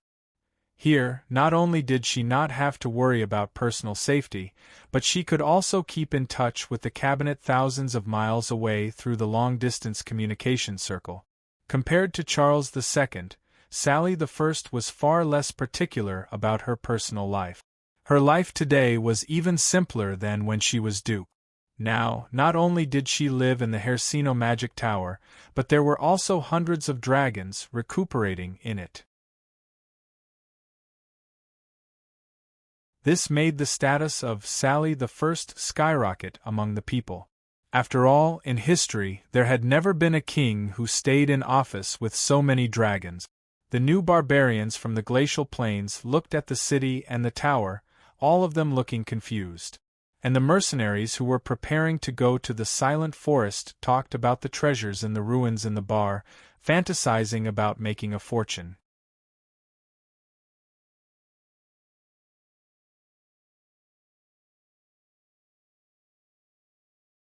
Chapter 960. As soon as he finished speaking, the silent spell formation suddenly released a bright light.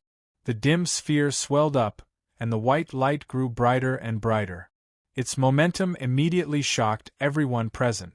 Rubens immediately realized that he was in trouble and immediately jumped to the side. However, the light did not diminish. The entire magic circle had begun to emit waves as if it had been activated. However, the energy of the space-time rift had dried up, and everything was progressing very slowly. Roddy and the others watched as the space-time rift was torn apart inexplicably and grew larger. In the end, it was as tall as a person. The chaotic gray on the surface of the sphere was changing rapidly. Roddy stared with his eyes wide open. Suddenly, his expression changed. Damn it, needless to say, the other dragons also sensed the demonic aura contained within it. However, before they could cast a spell to forcibly stop it, the entire sphere began to rapidly collapse. 2 seconds later, it had completely shrunk to the size of a palm. Finally, with a buzz, it completely disappeared. Obviously, the space-time rift had exhausted the last of its energy. Natha raised her bow helplessly. She had no other means of attack, but she looked around. Everyone, including Roddy, frowned and did not speak for a long time. Did I cause trouble? Rubens raised both of his hands. No matter how he usually joked around, when it came to something related to demons, he could not be the slightest bit careless. He was afraid that he would end up like Lord Quio and the others. For a moment, the entire dragon panicked. Roddy shook his head. The aura seemed to only come from the demonic plane. However, no living demons have noticed this place, or rather, they have not had the time to notice this place. No matter what, something isn't right. Perhaps we should call the overlords over?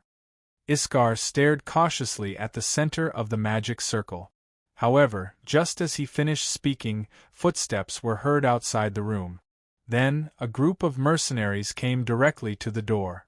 Leading them was Panda with the moon god necklace in his hand. When he saw Roddy and the others, he immediately stopped. Who are you? Huh! Roddy was startled. They did not take this group of people seriously because the illusion could guarantee that they would not be discovered at all. However, the situation was obviously beyond their expectations. The other 4 dragons in the room all looked at Eshin. The latter's wooden face did not change much, but he could not help but mutter in dragon language. "This is impossible," but Panda was not surprised. The group of rustic mercenaries in front of him were all stunned. Looking at their expressions, Panda, DeWitt and the others naturally understood that they were surprised because they had been attacked. At this moment, Panda was a little proud of himself because he had used his knowledge and vigilance to successfully use divine arts to decipher the illusion. However, this priest immediately concluded that the illusion was a product of the ruins.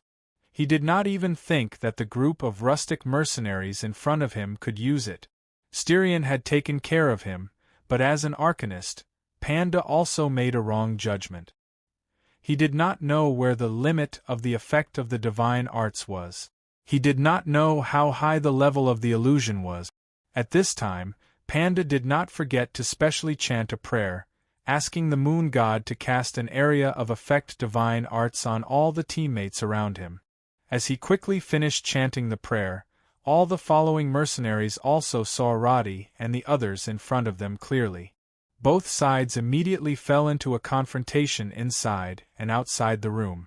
The group of mercenaries and members of the Holy Assembly all unsheathed their weapons and raised their staffs horizontally. Under the dense magic waves, it was as if they were ready to fight. Compared to these mercenaries, the posture of Roddy and the others was obviously a little comical.